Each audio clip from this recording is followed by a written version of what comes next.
They say the most dangerous place to stand is beside someone with nothing left to lose. Serena Hale learned that truth on the night her husband tried to destroy her in front of 100 witnesses. One moment she was the perfect political wife, smiling beneath crystal chandeliers. The next, she was drowning in accusations, cameras flashing, watching her entire life collapse on a marble floor. But Damian Mercer made one fatal mistake. He didn't know about the man in the shadows who'd been watching her for months, the one person powerful enough to burn his empire down in a single night. Before we begin, if you love intense crime romance with unexpected twists, stay until the end and drop a comment with your city so I can see how far Serena's story reaches. The Ashford Grand Hotel ballroom glittered like a kingdom built from diamonds and lies. Serena Hale stood beneath the vaulted ceiling, her emerald gown catching light from 3 massive chandeliers, and felt absolutely nothing. Not pride, not joy, not even the faint warmth of belonging. Just the hollow, practiced calm she'd perfected over 4 years of marriage. The kind that kept her spine straight and her smile flawless even when her husband's fingers dug into her waist hard enough to bruise. "Smile, darling," Damian Mercer murmured against her ear, his voice smooth as silk and cold as winter steel. "The cameras are watching," she smiled. Around them, 200 of the city's most powerful people moved through the gala like swans on still water. Senators, judges, real estate moguls, media executives, all of them draped in designer labels and million-dollar smiles. The annual Children's Foundation Gala was the social event of the season, the kind of night where fortunes were pledged, alliances were forged, and reputations were either cemented or shattered. Damian had been planning this night for months. Serena just didn't know why. "Mr. Mercer." A silver-haired woman in pearls glided toward them, champagne flute raised. "Your speech last week at the Economic Summit was absolutely brilliant. My husband and I were just saying you're exactly what this city needs." Damian's smile widened, his hand shifting from Serena's waist to her lower back, possessive, commanding, perfectly calibrated for the audience. "You're too kind, Margaret, though I have to give credit where it's due." He turned that smile on Serena, and she felt ice slide down her spine. "None of this would be possible without my extraordinary wife." The woman beamed. "You two are simply perfect together." "Aren't we?" Damian's thumb pressed against Serena's spine, a warning disguised as affection. "Serena has been absolutely invaluable to my work, handling the foundation's finances, managing our charitable partnerships. She's the heart of everything we do." Serena's smile never wavered. "It's been an honor to serve the community." The lie tasted like ash. Margaret raised her glass. "To Damian Mercer, our next mayor." Around them, others lifted their glasses, voices rising in agreement. Damian accepted the praise with perfect humility, his expression carefully calibrated between confidence and modesty. He was good at this. Better than good. At 38, he'd built a political career that seemed destined for greatness. City councilman at 30, economic advisor to the governor at 35, and now poised to announce his mayoral campaign before the year's end. Everyone loved Damian Mercer, everyone except the woman standing beside him. "If you'll excuse us," Damian said smoothly, guiding Serena away from Margaret's orbit. "I need to steal my wife for just a moment." They moved through the crowd, Damian's hand never leaving her back, his smile never faltering. To anyone watching, they looked like the perfect power couple, beautiful, successful, untouchable. No one saw the way his fingers dug into her ribs. No one noticed the way Serena's breathing had gone shallow. No one understood that the woman in the emerald gown was barely holding herself together. "You're doing well," Damian said quietly as they reached the edge of the ballroom, where floor-to-ceiling windows overlooked the city skyline. "Keep it up for another hour. That's all I need." Serena stared at their reflection in the glass. Damian tall and commanding in his tailored tuxedo, herself slender and elegant beside him, both of them perfect pieces in a perfect picture. "What happens in an hour?" she asked softly. His smile sharpened. "You'll see." Fear curled through her chest, familiar and cold. She'd learned to recognize that tone, the particular edge it carried when Damian was planning something. But she'd also learned that asking questions only made things worse. So she smiled, nodded, and let him guide her back into the glittering crowd. Sut, 3 months earlier. The Red Lotus wasn't the kind of club most people knew existed. Tucked away in the industrial district, behind an unmarked door and down a flight of black marble stairs, it catered to a very specific clientele, people with money, power, and secrets they needed to keep buried. The music was low and hypnotic, the lighting dim enough to hide faces, and the staff trained to see nothing, hear nothing, remember nothing. Serena had been coming here every Tuesday night for 6 weeks. She sat at the far end of the bar, nursing a gin and tonic she wouldn't finish, watching the shadows move across the dance floor. The bruise on her left shoulder was hidden beneath a silk blouse. The one on her ribs, carefully covered by the designer blazer she'd worn like armor. Her wedding ring caught the low light, platinum and diamonds glittering like a shackle. "Another?" the bartender asked, already reaching for the gin. "No. Thank you." She didn't come here to drink. She came because it was the only place in the city where nobody knew her name, where she could sit in the dark for 2 hours and remember what it felt like to breathe without someone watching. Damien thought she spent Tuesday nights at book club. His security detail thought she was visiting her sister across town. The lies were getting easier. That should have terrified her. "You always sit alone." The voice came from her left, low, accented, carefully neutral. Serena turned and found herself looking at a man who seemed built from shadows and sharp angles. He was tall, broad-shouldered, with dark hair and darker eyes that gave away absolutely nothing. His suit was expensive but understated, the kind of tailoring that whispered money without screaming it. She'd seen him here before, always in the back corner, always watching. "So do you," Serena replied evenly, his mouth curved, not quite a smile. "Fair point." He didn't ask to sit down, didn't introduce himself, just stood there in the dim light, studying her with an intensity that should have been unsettling but somehow wasn't. "You're nervous," he observed. "I'm fine." "You check your phone every 4 minutes. Your hands shake when you think no one's looking, and you never actually drink what you order." He tilted his head slightly. "That's not fine." Serena's pulse quickened. "I don't know you." "No," he agreed, "but I know fear when I see it." She should have walked away, should have left the club, gone home, pretended this conversation never happened. Instead, she heard herself ask, "And what do you see?" He was quiet for a long moment, those dark eyes never leaving hers.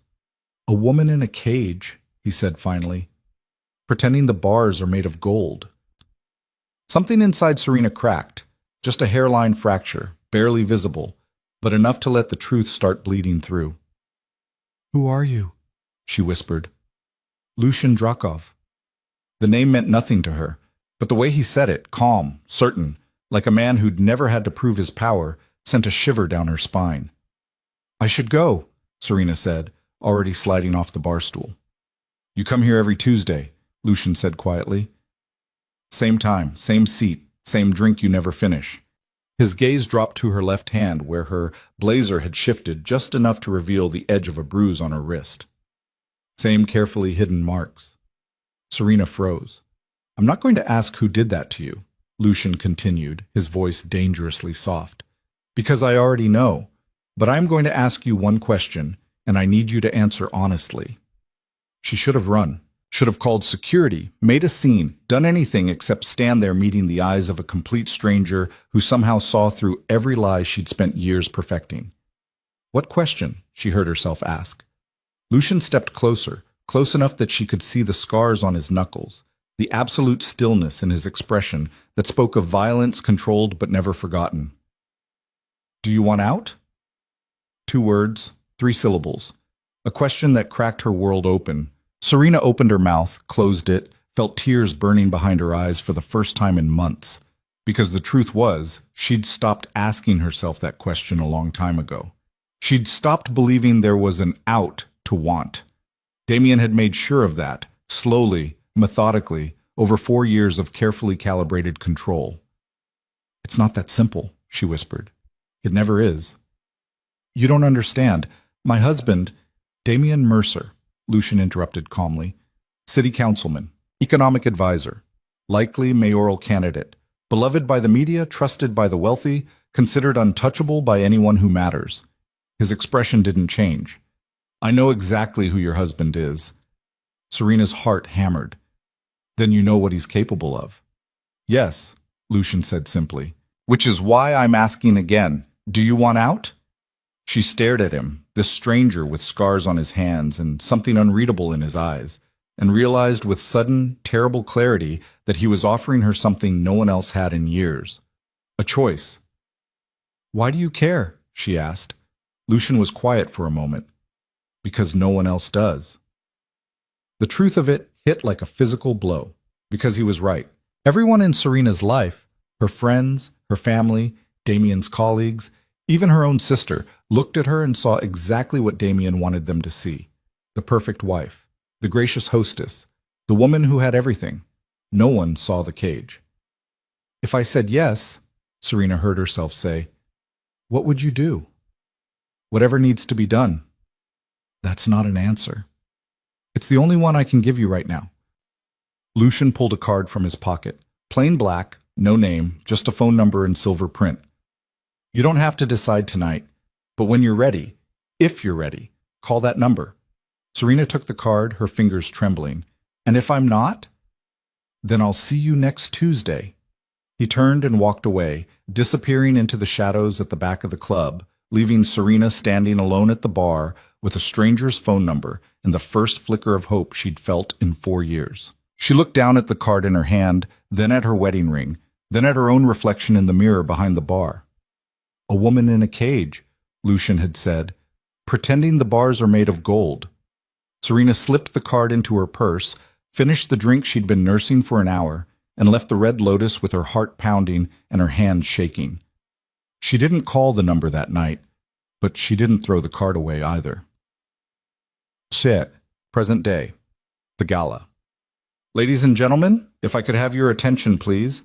Damien's voice cut through the ballroom chatter, amplified by the sound system, commanding and warm. Conversations died. Heads turned. Serena felt her stomach drop as her husband stepped onto the small stage at the front of the room, microphone in hand, that familiar smile lighting up his face. This was it.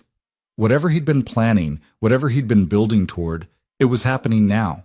First, I want to thank you all for being here tonight, Damien began, his voice carrying that perfect blend of gratitude and authority he'd spent years perfecting. Your generosity and commitment to the Children's Foundation never ceases to amaze me. Together, we've raised over $3 million this year alone. Applause rippled through the crowd. Serena stood frozen near the windows, champagne flute forgotten in her hand. But tonight, Damien continued, his expression shifting, subtle, barely noticeable, but Serena saw it. The way his smile tightened, the way his eyes went cold. Tonight, I need to address something far more serious than fundraising totals. Murmurs spread through the ballroom. Journalists who'd been casually documenting the event suddenly focused their cameras. As many of you know, Damien said, my wife Serena has been instrumental in managing the foundation's financial operations for the past 2 years. She's worked tirelessly, handling donations, managing accounts, ensuring every dollar goes where it's meant to go. Serena's pulse thundered. Around her, people were starting to stare. Which is why, Damien continued, his voice heavy with manufactured sorrow, it breaks my heart to stand here tonight and reveal that my wife has been systematically stealing from the very children we've sworn to help. The ballroom erupted. Gasps, shouts, cameras swinging toward Serena like weapons. She stood paralyzed, champagne glass slipping from her fingers and shattering on the marble floor, the sound lost beneath the sudden roar of voices. No, she whispered. No, that's not... I've spent the past 3 months working with forensic accountants, Damien said, his voice cutting through the chaos. What they've uncovered is devastating. Over $2 million funneled through shell companies and offshore accounts, all traced directly back to my wife. On the screens behind him, documents appeared, bank statements, wire transfers, corporate filings, all of them bearing Serena's signature. Forged. All of it forged. But perfect. Absolutely perfect. I wanted to handle this privately, Damien continued, his expression a masterpiece of betrayed anguish. I begged Serena to come forward, to explain, to make this right, but she refused. She denied everything. And I realized that my duty to this city, to these children, had to come before my duty to my marriage. Serena tried to move, tried to speak, but her legs wouldn't work. The room was spinning, faces blurring together, all of them staring at her with shock, disgust, betrayal. The district attorney has been made aware of the situation, Damien said. As of tonight, a formal investigation is underway. And while it destroys me to say this, I can no longer stand beside someone who has betrayed not just me, but every child depending on our foundation's support. He pulled a folded document from his jacket pocket. I'm filing for divorce. The words hit like a physical blow. Serena's vision tunneled, her breath coming in short, sharp gasps. This was it. This was what he'd been planning. Not just humiliation, total annihilation. In front of everyone who mattered, everyone who could help, everyone who might have believed her. Damien had just destroyed her life in under 5 minutes. No, Serena managed, her voice barely a whisper. This isn't... I didn't... But no one was listening. The crowd had already turned, whispers spreading like wildfire, cameras capturing her shock, her terror, her complete and utter devastation. She looked at Damien standing on that stage with manufactured tears in his eyes, and finally understood. He'd never loved her. He'd spent 4 years building this moment, setting up the accounts, forging her signature, creating a paper trail so perfect that even she couldn't prove her innocence. He'd isolated her, controlled her, broken her down piece by piece until she was too scared, too tired, too broken to fight back. And now he was going to walk away a hero. The wronged husband, the dedicated public servant, the man who'd sacrificed his marriage for justice. Serena's legs gave out. She collapsed onto the marble floor beside the shattered champagne glass, her emerald gown pooling around her like spilled paint, and felt what was left of her world finally, completely shatter. No one moved to help her. No one even looked at her. They were all watching Damien, listening to his carefully crafted confession, believing every perfect lie. She was alone. Completely, utterly alone. And then, get up. The voice was quiet, calm, familiar. Serena looked up through tears and found Lucian Drakov standing over her, one hand extended, his expression carved from stone. He'd come. She didn't know how, didn't know why, didn't understand what a man like him was doing at a charity gala full of politicians and socialites. But he was here. I can't, Serena whispered. Yes, Lucian said softly. You can. She stared at his hand. Scarred knuckles, steady fingers, absolutely no hesitation. And for the first time in 4 years, Serena Hale reached for help. Lucian pulled her to her feet in one smooth motion, his grip strong and certain. Around them, people were starting to notice, whispers shifting, cameras turning. Who is that? Where did he come from? Someone call security. But Lucian ignored them all. He kept his eyes on Serena, one hand steadying her elbow, his presence solid and immovable in the chaos. Can you walk? He asked quietly. She nodded, even though she wasn't sure. Good. Stay with me.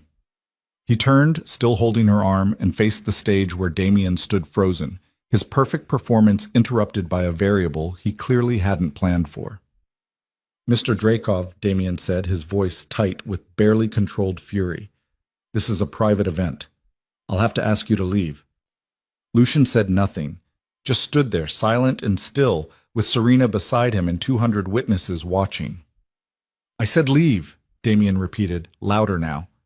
Security! 3 men in dark suits started moving through the crowd, but something in Lucian's expression made them hesitate.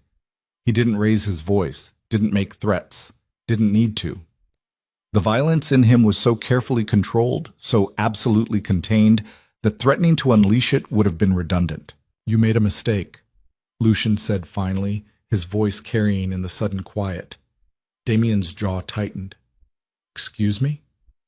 You spent 4 years building this moment, setting up the accounts, forging the signatures, creating a trail so perfect that even forensic accountants would believe it. Lucian's expression never changed. But you made one critical error. I have no idea what you're talking about. You assumed, Lucian continued calmly, that your wife was completely alone, that she had no one watching, no one who cared enough to look deeper. He paused. You were wrong. Damien's face went white, and then the screens behind him, the same screens that had just displayed Serena's supposed crimes, went black. For 3 seconds, the ballroom held its breath. Then the screens blazed back to life. But this time, they weren't showing Serena's forged documents. They were showing Damien's. Bank accounts in the Cayman Islands, wire transfers to offshore corporations, tax documents that didn't match his public filings, and recordings, dozens of them, of Damien's voice discussing shell companies, bribery schemes, and plans to frame his wife for crimes he'd committed himself. What the hell? Damien lunged for the control panel, but the screens kept playing, cycling through evidence so damning, so thoroughly documented, that even his carefully cultivated image couldn't survive it. The ballroom erupted into chaos. Journalists surged forward, cameras blazing. Guests pulled out their phones, recording everything. Damien's political allies started backing away, distancing themselves from the scandal unfolding in real time. "Turn it off," Damien shouted. "Turn it off now!" But the screens kept playing. His voice filled the room, cold, calculating, utterly without remorse. The beauty of it is, everyone will believe her. She's already unstable, already isolated. By the time I'm done, she'll be facing federal charges, and I'll be running for mayor as the wronged husband who put justice above love. Someone in the crowd gasped. A woman started crying. Damien stood frozen on the stage, his perfect mask finally cracking. "This is fabricated," he said desperately. "Edited. Lies." "No," Lucian said quietly. "It's the truth." The main doors burst open. Federal agents streamed into the ballroom, badges out, moving with practiced precision. The lead agent, a severe woman with steel gray hair, walked straight to the stage. "Damien Mercer," she announced, her voice cutting through the noise. "You're under arrest for fraud, embezzlement, money laundering, and conspiracy to commit multiple federal crimes." Damien's face drained of all color. "You can't. This is a mistake." "You have the right to remain silent." Around the ballroom, guests stood frozen, phones out, cameras recording the spectacular implosion of Damien Mercer's political career. Everything he'd built, the reputation, the influence, the carefully crafted image, collapsed in less than 10 minutes. And through it all, Lucian stood with Serena, his hand still on her arm, watching without expression as federal agents led her husband away in handcuffs. Serena couldn't breathe, couldn't think, couldn't process what had just happened. "How?" she started. "Not here," Lucian said quietly. "Can you walk?" She nodded, even though she felt like she might shatter into pieces at any moment. Lucian guided her through the crowd, people partying like water, no one daring to stop them, and out through a side exit into the cold night air. The noise from the ballroom faded behind them, replaced by the distant sound of sirens and the harsh breathing of a woman who'd just watched her entire world turn inside out. "I don't understand," Serena whispered. "The evidence, the recordings, the federal agents, how did you—" 18 days, Lucian said calmly, leading her toward a black car waiting at the curb. That's how long it took to build the case against him. Forensic accountants, federal investigators, cooperation from 3 different agencies. Your husband was careful, but he wasn't as clever as he thought. Serena stared at him. "You did this. All of this." "You asked for out," Lucian said simply. "I gave it to you." Her legs buckled. He caught her before she hit the ground, lifting her as easily as if she weighed nothing. She should have protested, should have insisted she could walk, but she was so tired, so completely exhausted, that all she could do was lean against his chest and finally let herself break. "It's over," Lucian said quietly, carrying her to the car. "You're safe now." Serena closed her eyes and felt the wedding ring still on her finger, platinum and diamonds, beautiful and poisonous. She twisted it off and let it fall. The ring hit the pavement with a soft clink and rolled away into the darkness. And for the first time in 4 years, Serena Hale felt something she'd almost forgotten existed. Freedom. The car's interior smelled like leather and silence. Serena sat in the passenger seat, her emerald gown torn at the hem, mascara smudged beneath her eyes, staring at her bare ring finger like it belonged to someone else. Outside, the city blurred past in streaks of neon and shadow. The sirens had faded. The Ashford Grand Hotel was miles behind them. But she could still hear Damien's voice echoing in her head, could still see the moment his perfect mask cracked in front of 200 witnesses. "Where are we going?" she asked, her voice hoarse. Lucian's hands were steady on the wheel, his expression unreadable in the dashboard light. Somewhere safe. That's not an answer. It's the only one that matters right now. Serena turned to look at him. This man who'd appeared in her life like a ghost, who'd somehow dismantled her husband's entire empire in 18 days, who'd carried her out of the wreckage without asking for anything in return. She realized with a jolt of clarity that felt almost painful that she knew absolutely nothing about him. "Who are you?" she asked quietly. "Really?" Lucian was silent for a long moment, his eyes on the road. "Someone who understands what it's like to be trapped." "That's not an answer either." "No," he agreed. "But it's true." The car turned down a narrow street lined with old brownstones, their windows dark, their facades weathered by decades of rain and neglect. This wasn't the city Serena knew, not the gleaming downtown corridors or the manicured suburbs where politicians lived. This was somewhere older, quieter, hidden beneath the surface like a secret the city kept from itself. Lucian pulled into an underground garage beneath one of the buildings, the door closing behind them with a heavy metallic thud. He killed the engine and sat there for a moment, hands still on the wheel, before turning to face her. "I'm going to ask you some questions," he said quietly, "and I need you to answer them honestly." Serena's pulse quickened. "What kind of questions?" "The kind that will help me understand how deep this goes." His dark eyes met hers, unblinking. "Damien didn't just steal money and frame you for it. Men like him don't operate alone. There are partners, accomplices, people who benefited from keeping you silent and scared." The words hit like ice water. Because he was right. Damien had allies everywhere, politicians, lawyers, judges, media executives, people who owed him favors or shared his ambitions, or simply found him useful. "I don't know who they are," Serena whispered, "but you've seen them, heard things, noticed patterns." Lucian's voice remained calm, patient. "You've been living in his world for 4 years. You know more than you think." Serena closed her eyes, exhaustion crashing over her in waves. "I can't do this tonight. I can't." "Then we won't." But Lucian opened his door, came around to her side, and offered his hand. "Come on. You need rest." She let him help her out of the car, her legs unsteady, her entire body trembling with adrenaline crash. He led her to an elevator, then up 3 floors to a door that opened into a loft space. High ceilings, exposed brick, minimal furniture.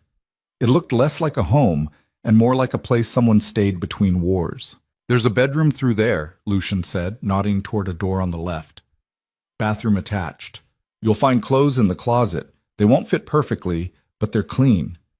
Serena stared at him. "You had this ready." "I had contingencies ready." He moved to the kitchen, filled a glass with water, brought it to her. "Drink this, then sleep. We'll talk in the morning."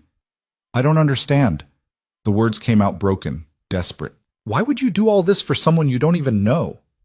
Lucian looked at her for a long moment, something unreadable flickering behind his eyes. "Because I do know you, maybe not your history or your favorite color or how you take your coffee, but I know what you've survived, and I know what it costs to survive it." He turned and walked toward the door. "Wait," Serena called. "Where are you going?" "I have things to take care of." "Will you come back?" The question hung in the air between them, fragile and exposed. Lucian paused in the doorway, his broad shoulders silhouetted against the hallway light. "Yes," he said simply. Then he was gone, the door closing with a soft click, leaving Serena alone in a stranger's apartment with a glass of water and the overwhelming realization that everything she'd known for 4 years had just been burned to ash. She stood there for a long time, still wearing the torn emerald gown, still feeling the phantom weight of her wedding ring on her finger. Then she drank the water, walked into the bedroom, and finally let herself cry. Serena woke to pale morning light streaming through unfamiliar windows. For 3 disorienting seconds, she couldn't remember where she was. Then it all came flooding back. The gala, Damien's accusations, the screens lighting up with evidence, federal agents in the ballroom, Lucian carrying her through the wreckage. She sat up slowly, her body aching like she'd been in a fight. The emerald gown lay in a crumpled heap on the floor. She was wearing an oversized black t-shirt and sweatpants she didn't remember putting on. The room smelled faintly of coffee. Lucian was back. She found him in the kitchen, standing at the counter with his phone pressed to his ear, speaking in rapid Russian. He glanced up when she entered, gestured toward a second cup of coffee waiting on the island, and continued his conversation. Serena picked up the cup, wrapped her hands around it for warmth, and studied him in daylight. He was younger than she'd initially thought, maybe 35, maybe less. The scars on his knuckles were more visible now, evidence of violence that had become routine. He wore dark jeans and a plain gray shirt, no jewelry, no watch, nothing that screamed wealth or power. But power radiated from him anyway, quiet and absolute. He finished the call, set his phone down, and looked at her. "How do you feel?" he asked. "Like I got hit by a train." "That's accurate." He poured himself more coffee. The story broke overnight. It's everywhere: news networks, social media, international coverage. Damien's political career is over. The Foundation's board has suspended all operations pending a full audit, and you're being referred to as a victim, not a criminal. Serena's hands tightened around her cup. They believe me? They believe the evidence, which is all that matters right now. But the case? The trial? There won't be a trial against you, Lucian interrupted calmly. The federal prosecutors have already dismissed all potential charges. The forensic analysis proved conclusively that every signature on those documents was forged. Your lawyer has a copy of the report. I don't have a lawyer. You do now. He slid a business card across the counter. Rachel Kincaid, best defense attorney in the city. She's expecting your call. Serena stared at the card, her mind struggling to process how quickly everything was moving. Yesterday she'd been drowning. Today she had a lawyer, evidence clearing her name, and a stranger who'd somehow orchestrated her salvation in under 3 weeks. I can't pay you for this, she said quietly. Lucian's expression didn't change. I'm not asking you to. Then what do you want? Right now? He met her eyes. I want you to drink that coffee, eat something, and then answer the questions I asked last night. About Damien's partners. Yes. Serena set down her cup, her appetite vanishing. What happens to them? That depends on what we find. Lucian's voice remained neutral, factual. If they actively participated in framing you or helped Damien hide his crimes, they'll face consequences. If they were simply useful idiots who believed his performance, they'll walk away embarrassed but intact. And you get to decide which is which. No. The evidence decides. He paused. But I need your help to find it. Serena looked down at her hands. The same hands that had signed charity checks and hosted dinner parties, and slowly, methodically, been used to build the cage around herself. She'd spent 4 years being powerless, voiceless, erased piece by piece until she barely existed outside Damien's narrative. Now someone was offering her the chance to fight back. Okay, she said softly. Ask your questions. Lucian pulled out a tablet, opened a file, and turned it toward her. Start with this. Damien's inner circle over the past 2 years. Anyone he met with regularly, called frequently, or mentioned in private conversations. Serena studied the list, recognizing names immediately. Mitchell Grantham, the district attorney who'd been preparing to charge her with fraud. Senator Patricia Harding, one of Damien's biggest political supporters. Marcus Wu, a real estate developer who donated heavily to the foundation. Vincent Caruso, Damien's campaign manager. These people aren't just associates, Serena said slowly. They're his power base. If they go down, half the city's political establishment goes with them. Good. She looked up sharply. Good? Corruption doesn't exist in isolation, Lucian said calmly. It's a network. Cut one thread, and the whole web weakens. He pulled up another file. Bank records, emails, phone logs. Grantham knew the charges against you were fabricated. He had access to the same forensic reports we used to clear you, and he buried them. Serena's stomach turned. He was going to prosecute me anyway. Yes. Why? Because Damien promised to back him for state attorney general. Lucian scrolled through more documents. Senator Harding received illegal campaign contributions funneled through the foundation's shell companies. Marcus Wu got zoning variances for 3 major development projects in exchange for political donations. And Vincent Caruso. He paused. Caruso helped forge some of the documents used against you. The room tilted. Serena gripped the counter, her breath coming short. They all knew. They all helped him. Not all of them, but enough. Lucian's expression remained neutral, clinical. Which is why I need you to tell me everything you remember. Conversations, meetings, anything unusual or out of place. I wasn't exactly included in his business dealings, but you were there. In the house, at the dinners, during the phone calls he thought you weren't listening to. Lucian leaned forward slightly. You're more observant than he gave you credit for. Trust that. Serena closed her eyes, forcing herself to think past the panic. 4 years of carefully cultivated blindness, of pretending not to notice, of making herself small and silent. But she'd been there. She'd heard things. 3 months ago, she said slowly, Damien had a meeting at the house, late at night. I wasn't supposed to be there, but I came back early from a dinner. She opened her eyes. It was Mitchell Grantham, Senator Harding, and someone I didn't recognize. A man with a European accent, German maybe. Lucian went very still. Describe him.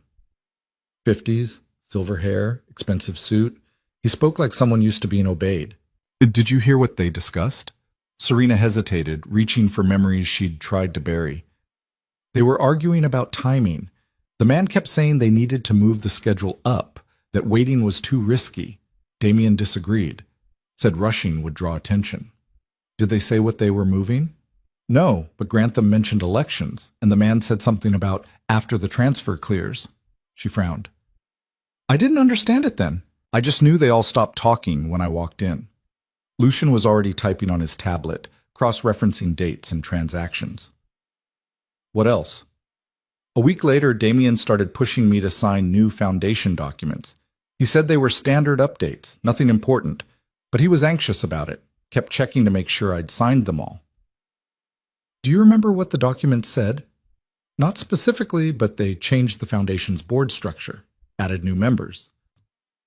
She closed her eyes, trying to visualize the pages. There was a clause about international partnerships, something about European charitable organizations. Lucian's fingers moved faster across the screen. That's when he set up the shell companies, used the foundation's legitimacy to create a money laundering network between here and Europe. He looked up. The man you saw was probably Klaus Reinhardt, German financier with ties to organized crime. He's been under investigation by Interpol for 6 years. Serena felt cold spread through her chest. Damien was working with criminals, and Damien is a criminal. Reinhardt just helped him expand his reach. Lucian pulled up a photograph, the same silver-haired man Serena remembered from that night. If we can prove the connection, we don't just take down Damien's local network. We expose an international fraud scheme worth hundreds of millions. And if we can't prove it, then Reinhardt walks away and sets up the same operation somewhere else. Lucian's expression hardened. I don't intend to let that happen. Serena stared at the photograph, at the face of a man who'd sat in her living room discussing elections and transfers while she'd pretended not to exist. What do you need from me? Access to Damien's home office, his files, his computer, anything he kept there. Lucian paused. I know that's asking a lot. I'll do it. He studied her carefully. You don't have to.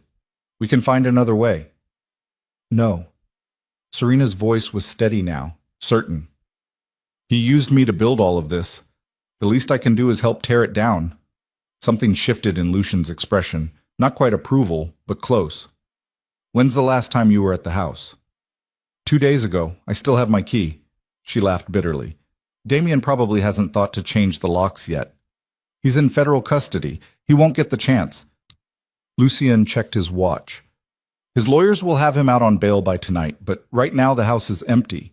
If we're going to do this, it needs to be now. Serena's pulse quickened. The thought of going back to that house, the place where she'd spent 4 years being slowly erased, made her stomach turn. But beneath the fear was something else, something harder, anger. Let's go, she said. The Mercer estate sat behind iron gates and manicured hedges in the kind of neighborhood where silence was expensive and privacy was absolute. Serena had always hated it, the cold modern architecture, the sterile white walls, the surveillance cameras watching every corner like mechanical eyes. Damien had called it a sanctuary. She'd called it a prison. Now, pulling up to the gate in Lucian's black sedan, Serena felt her hands start to shake. "You okay?" Lucian asked quietly. "No." She took a breath. "But I'm doing it anyway." He nodded once, respect flickering across his features. "If anything feels wrong, if you need to leave, we leave. No questions." Serena punched in the gate code, half expecting it not to work. But the gate swung open smoothly, and they drove up the long driveway to the house that had never been a home. Inside, everything looked exactly as she'd left it.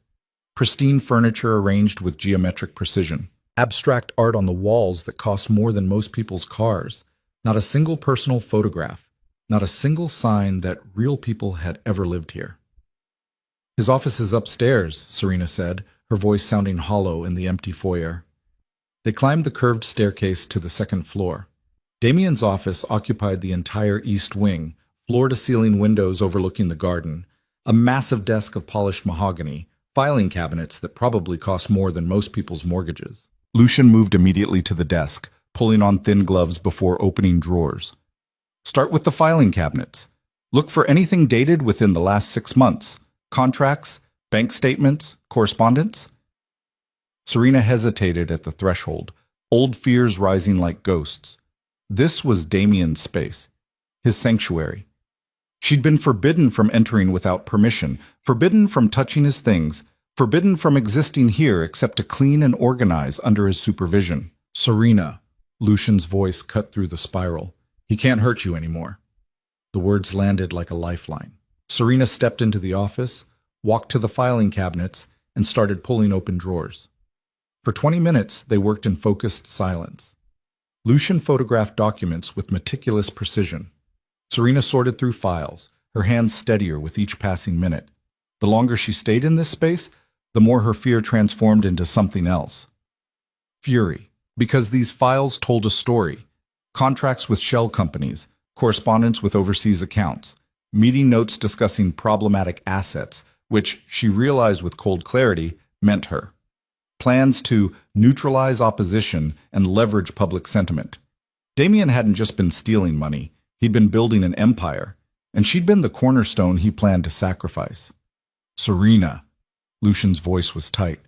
"Come look at this." She crossed to the desk where he'd opened Damien's laptop. Bypassed the password somehow, she didn't ask how. On the screen was an email chain between Damien and Klaus Reinhardt. "The wife is becoming a liability. She's asking questions about the transfers. Then handle it. We can't afford loose ends this close to the election. I'm working on it. The frame is almost complete. Once the charges drop, she'll be too destroyed to be credible. Make it public. Make it brutal. Send a message." Serena's vision blurred. She gripped the edge of the desk, her knees threatening to give out. "He planned this from the beginning," she whispered. "The isolation, the control, all of it was just building toward this moment." "Yes," Lucian's jaw was tight, "which means we need to make sure his plan backfires spectacularly." He plugged a small drive into the laptop, started downloading files. Serena watched the progress bar crawl across the screen and felt something inside her finally, irrevocably break free. She wasn't a victim anymore. She was evidence. "There's more," Lucian said quietly, pulling up another folder. "Offshore accounts in your name. Properties purchased with forged signatures, investment portfolios you never authorized." He turned the screen toward her. "He didn't just frame you for theft. He built a financial profile so convincing that even sophisticated investigators would have believed it." Serena stared at the documents, her name, her signature, her identity weaponized against her with surgical precision. "How do we fight this?" she asked. "We already are." Lucian ejected the drive, slipped it into his pocket. "Every file we've copied, every email we've documented, it's all evidence, not just of his crimes, but of his intent. Premeditation, conspiracy. Will it be enough? To destroy him?" Lucian's expression went cold. "Yes. To take down everyone who helped him." He paused. "That depends on how far you're willing to go." Serena met his eyes. "All the way." A slight smile crossed his face, brief, barely there, but genuine. "Good." They spent another hour methodically stripping the office of anything useful.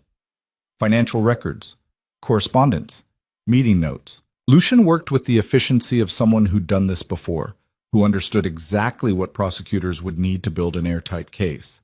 Serena helped where she could, but mostly she just let herself feel the anger. Let it burn through the fear, the shame, the exhausting weight of 4 years spent disappearing. She wasn't disappearing anymore. "We're done here," Lucian finally said, closing the last cabinet. "Let's go." They were halfway down the stairs when the front door opened. Serena froze. Damien stood in the doorway, his expensive suit rumpled, his eyes bloodshot, his carefully cultivated mask completely shattered. His lawyer, a nervous man in wire-rimmed glasses, hovered behind him. "Mr. Mercer," the lawyer said urgently, "you really shouldn't be—" "Get out!" Damien said, his voice shaking with barely controlled rage. His eyes locked on Serena. "What the hell are you doing in my house?" "It's my house too," Serena said quietly, surprised by how steady her voice sounded. "Legally, at least until the divorce you so publicly announced is finalized. You have no right. I have every right." She descended the last 3 steps, standing in the foyer while Lucian moved to her side like a shadow. "I lived here for 4 years, signed your papers, hosted your dinners, played the perfect wife while you built my cage." Damien's face went white, then red. "You ruined everything. Do you understand that? Everything I built." "You built it on fraud," Serena interrupted. "On corruption and lies and crimes that are going to send you to prison for the next 20 years. You can't prove—" "We already did." Lucian's voice cut through the rage like a blade. "Every account, every transfer, every conversation with Reinhardt, it's all documented." Damien's eyes swung to Lucian, hatred burning there. "You have no idea who you're dealing with." "Yes," Lucian said calmly, "I do. You're a small-time politician with delusions of grandeur who made the mistake of thinking you were untouchable." He pulled the drive from his pocket, held it up. "This contains enough evidence to dismantle your entire network. Your partners, your financiers, everyone who helped you. You can't—" "I already have." Lucian slipped the drive back into his pocket. "Federal prosecutors will have copies by tonight, Interpol by tomorrow morning. And Klaus Reinhardt?" He smiled, cold and sharp. "He's already in custody, in Berlin." The color drained from Damien's face. "No," he whispered. "Yes." Lucian's expression never changed. "It's over, Mercer. All of it." For a long moment, no one moved. Damien stood frozen in his own doorway, his perfect life crumbling around him, his carefully constructed empire reduced to evidence and testimony. Then his eyes found Serena again. "This is your fault," he said, his voice breaking. "All of it. If you just stayed quiet, if you just done what you were supposed to." "I was supposed to disappear," Serena said quietly. "That was always your plan. Make me invisible, make me disposable, and then make me the villain when you needed someone to blame." She met his eyes. "But I didn't disappear, Damien, and now everyone knows what you really are." Something cracked in his expression, rage giving way to desperation. He lunged forward, hand reaching for her. Lucian moved faster. One moment Damien was rushing toward Serena. The next he was slammed against the wall, Lucian's forearm across his throat, the violence so controlled and precise it looked almost casual. "Don't," Lucian said quietly, his voice carrying more threat in one word than most people managed in entire speeches. Damien struggled, gasping. His lawyer started forward, then thought better of it. "You're going to leave," Lucian continued, his tone conversational. "You're going to go back to wherever your lawyer tells you to go, and you're going to wait for the federal agents who are already on their way here. And you're never going to come near her again. Are we clear?" Damien tried to speak, couldn't. Lucian eased the pressure just enough. "Are we clear?" "Yes," Damien choked out. Lucian released him, stepped back, and positioned himself between Damien and Serena. "Good." Damien collapsed against the wall, coughing, his perfect image destroyed as thoroughly as his career. His lawyer grabbed his arm, started pulling him toward the door. "Come on, Mr. Mercer. We need to leave before—" Sirens wailed in the distance, growing closer. Damien's face went gray. He looked at Serena one last time, hatred and desperation and something that might have been genuine grief twisting his features. "I loved you," he said hoarsely. Serena felt nothing, just empty, exhausted relief. No, she said. You didn't. Then she turned and walked out of the house, Lucian beside her, leaving Damian Mercer alone in the sanctuary that had become his tomb. Federal agents were pulling into the driveway as Lucian and Serena drove away from the Mercer estate. In the rearview mirror, she watched them swarm the house. Black SUVs, suited figures moving with practiced efficiency, Damian's lawyer gesturing frantically, while Damian himself stood motionless on the front steps like a man watching his own execution. Serena turned away and stared at her hands. They weren't shaking anymore. You okay? Lucian asked, his eyes on the road. I don't know. The truth felt strange on her tongue. I thought I'd feel something. Relief, maybe. Satisfaction. But I just feel empty? Yes. Lucian navigated through side streets, avoiding the main roads where news vans were probably already gathering. That's normal. You spent 4 years being afraid. Now the threat's gone, and your body doesn't know what to do with the space it left behind. Serena looked at him sharply. You sound like you're speaking from experience. His jaw tightened almost imperceptibly. Everyone who's survived something carries scars. The question is what you do with them. What did you do with yours? For a long moment he didn't answer. Then quietly, I made sure no one else got the same ones. The weight of those words settled between them. Serena studied his profile, the hard line of his jaw, the controlled stillness in his posture, the scars on his knuckles that spoke of violence made routine. Lucian Dreykov wasn't just a man who understood trauma. He was a man who'd weaponized his own survival into something sharp enough to cut through other people's cages. Where are we going? She asked. Somewhere you can breathe for a few hours before the media circus starts. It's already started, hasn't it? Yes, but you don't have to face it alone. Serena's phone, still tucked in the pocket of the jacket Lucian had given her, buzzed incessantly. She'd been ignoring it all morning, but curiosity finally won. She pulled it out and found 73 missed calls, 214 text messages, and voicemails from numbers she didn't recognize. Her sister Emma's name appeared 15 times. Serena's chest tightened. She'd barely spoken to Emma in 6 months. Damian had made sure of that, slowly cutting her off from family until phone calls felt like betrayals, and visits became impossible. I should call her back, Serena said quietly. Do you want to? The question stopped her, because the truth was, she didn't know. Emma had believed Damian's performance, had questioned Serena's judgment, had slowly absorbed the narrative that her sister was unstable, unreliable, possibly unwell. The last time they'd spoken, Emma had suggested therapy, had used words like paranoid and self-sabotaging, had looked at Serena like she was broken. Not yet, Serena said finally, putting the phone away. Lucian nodded once, didn't push. 20 minutes later, they pulled into the underground garage of a different building, older than the loft, quieter, tucked into a neighborhood where money whispered instead of shouted. The apartment upstairs was smaller than the first safe house, warmer somehow. Exposed brick walls, worn leather furniture, bookshelves crammed with volumes in multiple languages. A kitchen that looked actually used. Windows overlooking a small courtyard where early morning light filtered through iron railings. Is this yours? Serena asked. One of several. Lucian moved to the kitchen, started making coffee with the kind of efficiency that suggested muscle memory. I keep places around the city, different purposes. And this one's purpose is what? Hiding people who need to disappear for a while. He glanced at her. Or giving them space to figure out who they are when they're not being watched. Serena sank onto the leather couch, exhaustion finally catching up with her. How many people have you hidden here? You're the first in 2 years.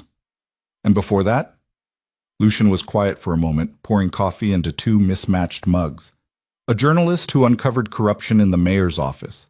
A witness in a human trafficking case. A woman whose ex-husband had connections in the police department. He brought both mugs to the living room, handed one to Serena. People who needed someone willing to operate outside the system to keep them alive. Is that what you do? Operate outside the system? Sometimes the system is the problem. He settled into a chair across from her, his movements controlled, economical. Laws are useful until they're weaponized by people who know how to manipulate them. Then you need someone who understands the rules well enough to break them strategically. Serena wrapped her hands around the warm mug. You're talking about yourself. I'm talking about necessity. That's not an answer. A ghost of a smile crossed his face. You're getting better at calling me on that. I've had good practice being lied to. I'm learning to recognize evasion. She met his eyes. Who are you, Lucian? Really? Not the philosophical version. The actual truth. He studied her for a long moment, weighing something she couldn't see. Then he set down his coffee and leaned back in the chair, his expression carefully neutral. I was born in Moscow, he said quietly. My father worked for people who operated in the spaces between legal and criminal, import-export businesses that moved more than merchandise, financial services that cleaned money for oligarchs. He was good at it, too good. Made the mistake of thinking competence meant protection. Serena's pulse quickened. What happened? He stole from the wrong people, thought he could disappear with enough money to start over somewhere safe. Lucian's voice remained flat, factual. He was wrong. They found him in Berlin when I was 12, made an example that ensured no one else would try the same thing. And you? I survived, got passed around to relatives who didn't want me, learned to be useful enough that people let me stay. By 16, I was running errands for the same organizations my father had worked for. By 20, I'd built enough connections to operate independently. He paused. I came to this country 8 years ago, started over, built something that couldn't be taken away. What did you build? Solutions, Lucian said simply. For people who can't solve their own problems through conventional channels. Sometimes that means finding evidence. Sometimes it means relocating witnesses. Sometimes, he met her eyes, sometimes it means dismantling the empires of men who think they're untouchable. Serena felt something shift in her understanding. You did this before. What you did for me. You've done it for other people. Yes. How many? Enough to know the patterns. Enough to recognize the signs. His expression hardened slightly. Men like Damien follow predictable templates. Isolation. Control. Gaslighting. Financial abuse. Then the final move. Public destruction designed to ensure the victim can never recover or retaliate. But you stop them. When I can. Lucian's voice carried an edge of something that might have been regret. I can't save everyone. Some people don't want to be saved. Some wait too long. Some are too scared to take the risk. And some? Serena prompted. Some are brave enough to reach for help when it's offered. The words landed like a challenge and a compliment simultaneously. Serena looked down at her coffee, her reflection wavering on the dark surface. I didn't feel brave, she said quietly, that night at the Red Lotus. I felt desperate. Desperation and bravery aren't mutually exclusive. Lucian stood, moved to the window. You were terrified, but you still took my card. You still made the choice to call. That's courage, even if it doesn't feel like it. I didn't call for weeks, but you called eventually. That's what mattered. Serena remembered that night, 3 weeks after their first conversation, after another one of Damien's controlled rages, after signing documents she didn't understand while his hand rested on her shoulder like a threat. She'd locked herself in the bathroom, stared at Lucian's card for 20 minutes, and finally dialed the number with shaking fingers. He'd answered on the second ring. I need help, she'd whispered. I know, he'd said. Tell me everything. And she had. 2 hours on the phone, Damien asleep in their bed, Serena sitting on the cold bathroom tile, and finally speaking the truth out loud. The abuse, the control, the forged signatures she'd only started to recognize, the growing certainty that Damien was building towards something catastrophic. Lucian had listened without interrupting. Then he'd asked one question. How much time do we have? I don't know, Serena had admitted, but not long. He's getting anxious. Something's coming. Then we work fast. No hesitation, no doubt. Just immediate, absolute commitment. I'll need you to do exactly what I say. Can you do that? Yes. Good. Starting tomorrow, I need you to document everything. And she had. For 18 days, Serena had become a spy in her own marriage, photographing documents when Damien left his office unlocked, recording conversations on her phone, memorizing details from meetings she wasn't supposed to overhear. All of it sent to Lucian through encrypted channels he'd set up. She'd been terrified every single day, but she'd done it anyway. You took a massive risk, Lucian said now, as if reading her thoughts. Documenting evidence while living with someone who would have destroyed you if he'd found out. That's not desperation. That's strategic courage. It felt like survival. Sometimes they're the same thing. He turned from the window to face her. The question is what comes next. Survival's over. Now you get to decide who you become after. Serena's throat tightened. I don't know how to do that. No one does. You just start making choices and see what happens. What kind of choices? Lucian moved back to his chair, settled into it with that same controlled stillness. The federal case against Damien is solid. He'll be convicted. But the people who helped him, Grantham, Senator Harding, Marcus Wu, Vincent Caruso, they're going to lawyer up, claim ignorance, try to distance themselves from the fallout. Can they? Some of them. The evidence against Grantham and Caruso is strong enough to guarantee indictments. Harding and Wu are more insulated. They'll probably survive with damaged reputations but no criminal charges. He paused. Unless we push harder. Serena's pulse quickened. What does pushing harder look like? Testimony. You were there for meetings, dinners, conversations where they discussed strategy. Your account of what you saw and heard could be the difference between political embarrassment and criminal prosecution. They'll destroy me, Serena said automatically. Their lawyers will paint me as unstable, vindictive, a scorned wife making things up for revenge. They'll try, Lucian agreed. But you'll have something they don't, credibility backed by documented evidence. And you'll have Rachel Kincaid, who's never lost a case involving witness testimony. Still, you don't have to decide now, Lucian interrupted gently. The prosecutors will want your statement eventually, but you have time to think about how public you want to be. Serena looked at him, this man who'd orchestrated her salvation and was now offering her the choice to go further. What would you do? I'm not you. That's not an answer. His mouth curved slightly. No, it's not. He leaned forward, elbows on his knees. If it were me, I'd burn them all. Every single person who helped Damien build his empire, who knew what he was doing and chose profit over morality. I'd make sure their names were attached to the scandal so thoroughly that they'd never recover. That's revenge. That's justice. Lucian's expression hardened. Revenge is pointless rage. Justice is strategic accountability. What Damien did to you wasn't isolated cruelty. It was enabled by a network of powerful people who benefited from your silence and suffering. They should face consequences. Serena felt something fierce and unfamiliar rising in her chest. They should. But it's your choice, Lucian said quietly. Not mine. Not the prosecutor's.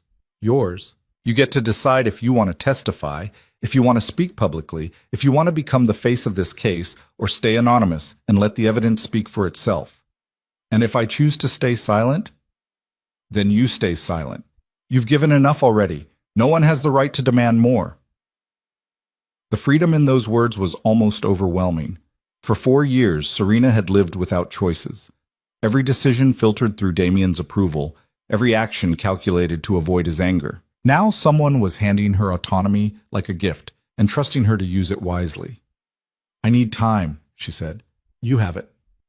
Her phone buzzed again. Serena glanced at the screen. Emma, calling for the 16th time.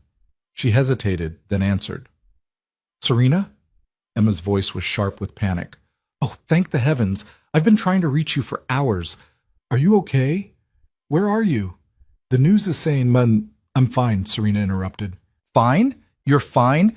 Damien's been arrested? They're saying he framed you for fraud. The whole foundation is being investigated. How can you possibly be fine? Because it's over, Serena said quietly. Everything he did to me, everything he was planning, it's done. Emma was silent for a beat. I don't understand. You were at the gala when he said those things about you. He lied. Serena's voice was steady now, certain. About all of it. The theft, the instability, everything. He spent 4 years setting me up to take the fall for his crimes.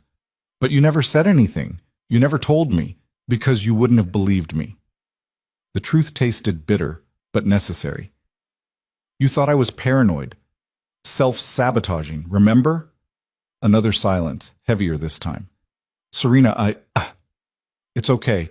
Serena said, though it wasn't, not yet. You didn't know. Damien made sure no one knew. Where are you? Emma asked. I can come get you, bring you to my place. I'm safe where I am. With who? Serena glanced at Lucian, who'd moved back to the window, giving her privacy while remaining present. With someone who actually helped when it mattered. Emma's voice tightened. That's not fair. Maybe not, but it's true. Serena softened slightly. I'm not trying to hurt you, Em. I just need space right now, time to figure out what comes next. Will you at least let me know you're okay? Check in so I don't worry? I'll text you later. Promise? Promise. Serena ended the call and set the phone down with more force than necessary. Lucian turned from the window, one eyebrow raised. That looked difficult, he observed. She meant well. Serena rubbed her face. She always means well, but meaning well and actually showing up are different things. Yes, they are. Did you have family who meant well but didn't show up? Lucian was quiet for a moment. Everyone I had failed in their own way, some through absence, some through active harm. Eventually I stopped expecting anything different. That sounds lonely. It was practical. Serena studied him. This man who'd saved her life without knowing her, who'd assembled evidence and dismantled empires and carried her out of wreckage without asking for gratitude or payment or anything except her willingness to fight back. Why did you really help me? She asked. The truth this time. Not philosophy or deflection. Lucian met her eyes, something shifting behind his carefully controlled expression. Because I saw you sitting alone in that club, trying so hard to disappear, and I recognized what that meant. Someone was breaking you piece by piece, and no one around you noticed or cared. He paused. I know what that's like, and I decided a long time ago that if I could stop it from happening to someone else, I would. Even if it meant going up against powerful people, especially then. Powerful people rely on everyone being too scared to challenge them. Break that assumption and they crumble faster than they expect. Is that what happened with Damien? A cold smile crossed Lucian's face. Damien built his empire on the belief that his reputation and connections made him bulletproof. Once I proved they didn't, everything else fell apart easily. It didn't seem easy. The best operations never do. That's how you know they're done right. Serena stood, moved to the window beside him. Outside, the city continued its morning routine. People heading to work, delivery trucks making rounds, life proceeding normally while her entire existence had been turned inside out. What happens now? She asked. Short term? You rest. Eat. Give your body time to stop running on adrenaline. Lucian glanced at her. Long term? You make decisions about testimony, about your future, about what kind of life you want to build. You? I make sure the people who help Damien don't escape justice. Then I move on to the next problem. Just like that? You save someone's life and then move on. That's the job. Serena turned to face him fully. Is that really all this is to you? A job?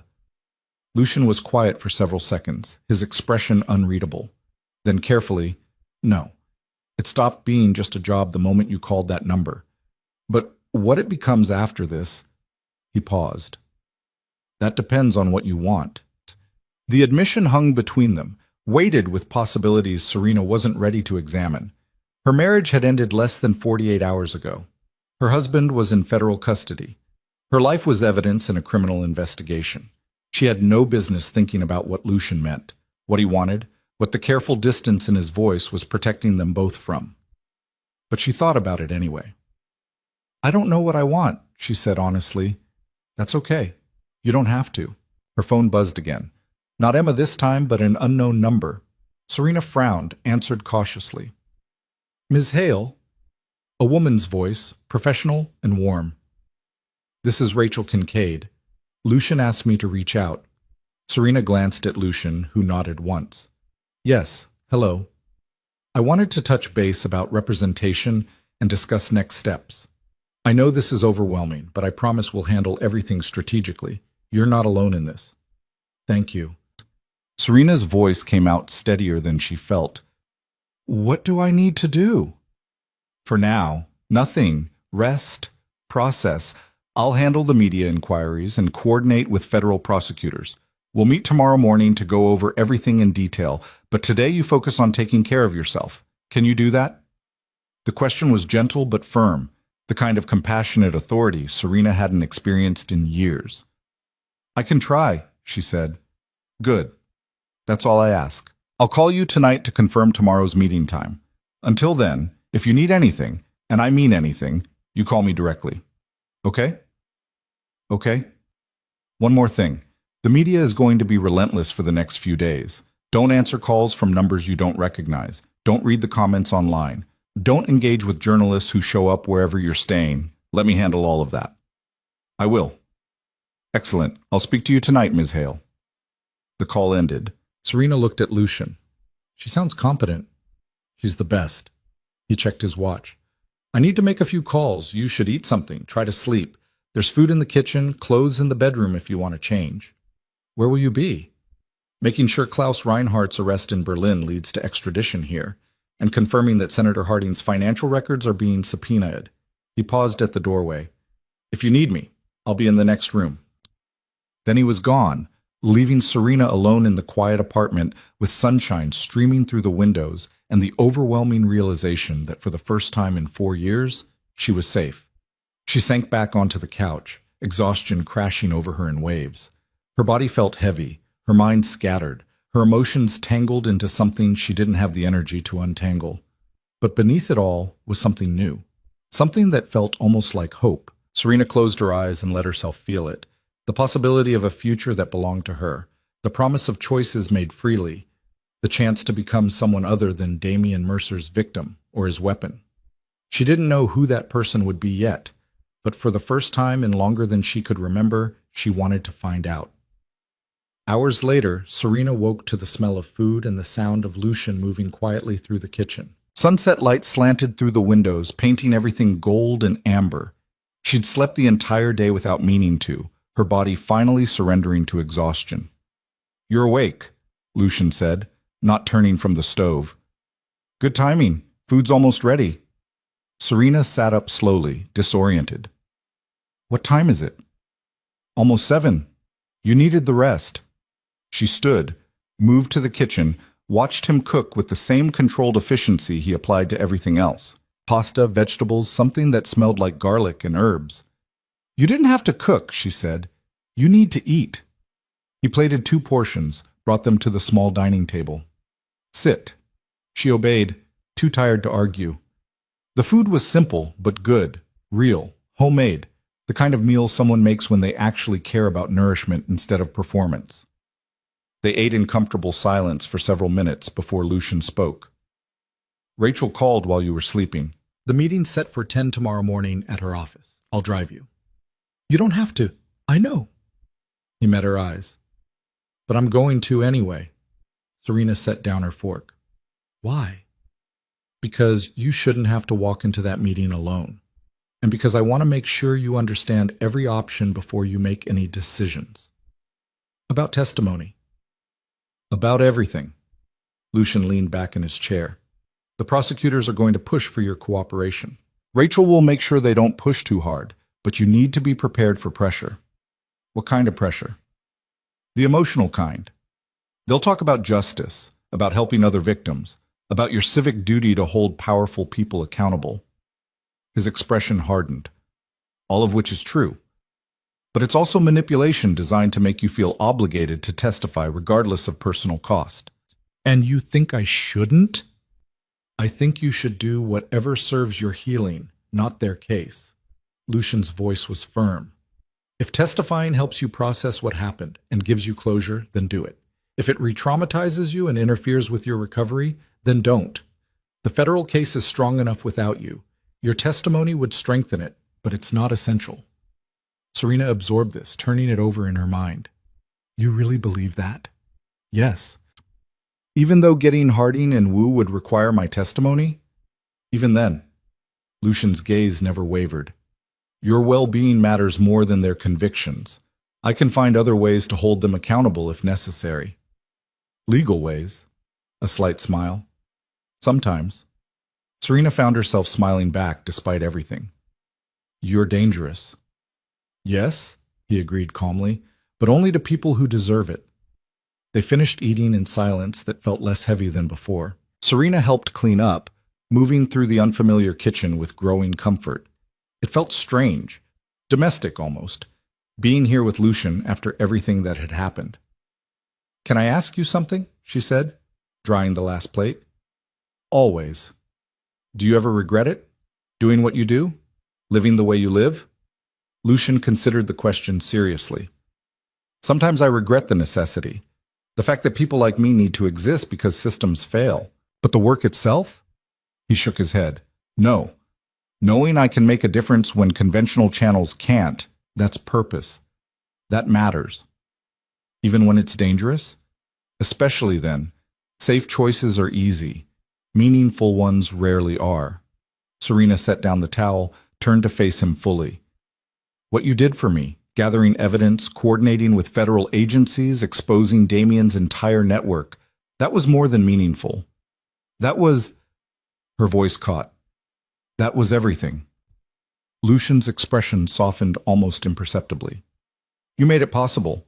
All I did was provide tools and strategy. You're the one who had the courage to use them. I was terrified the entire time. Courage isn't the absence of fear, it's acting despite it." He moved closer, stopped just within arm's reach. "You survived 4 years of systematic abuse, documented evidence while living with your abuser, stood up in front of witnesses when everything collapsed. That's not terror winning, that's strength." Serena felt tears burning behind her eyes. "I don't feel strong. No one ever does while they're in it.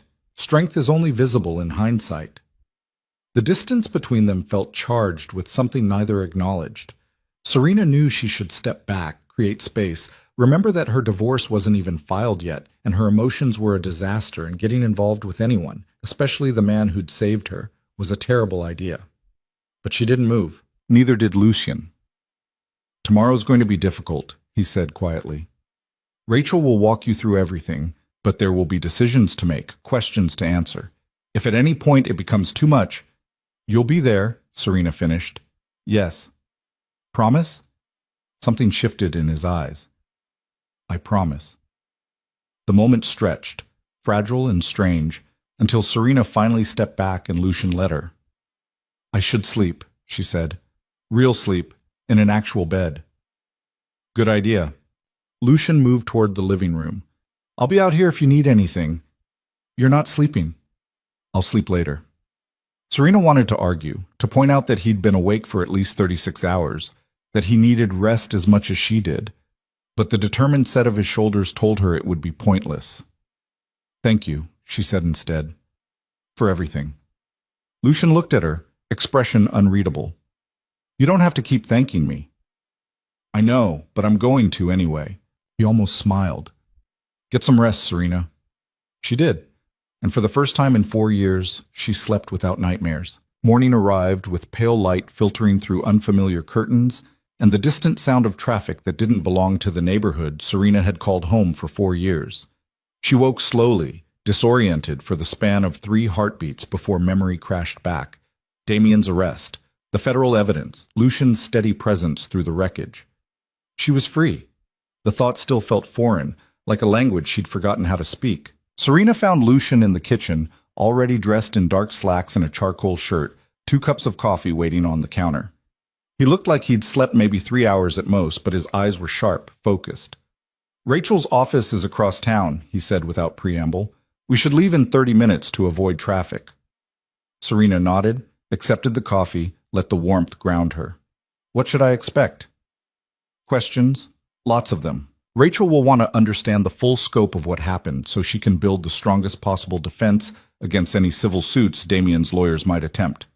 Lucian leaned against the counter, arms crossed.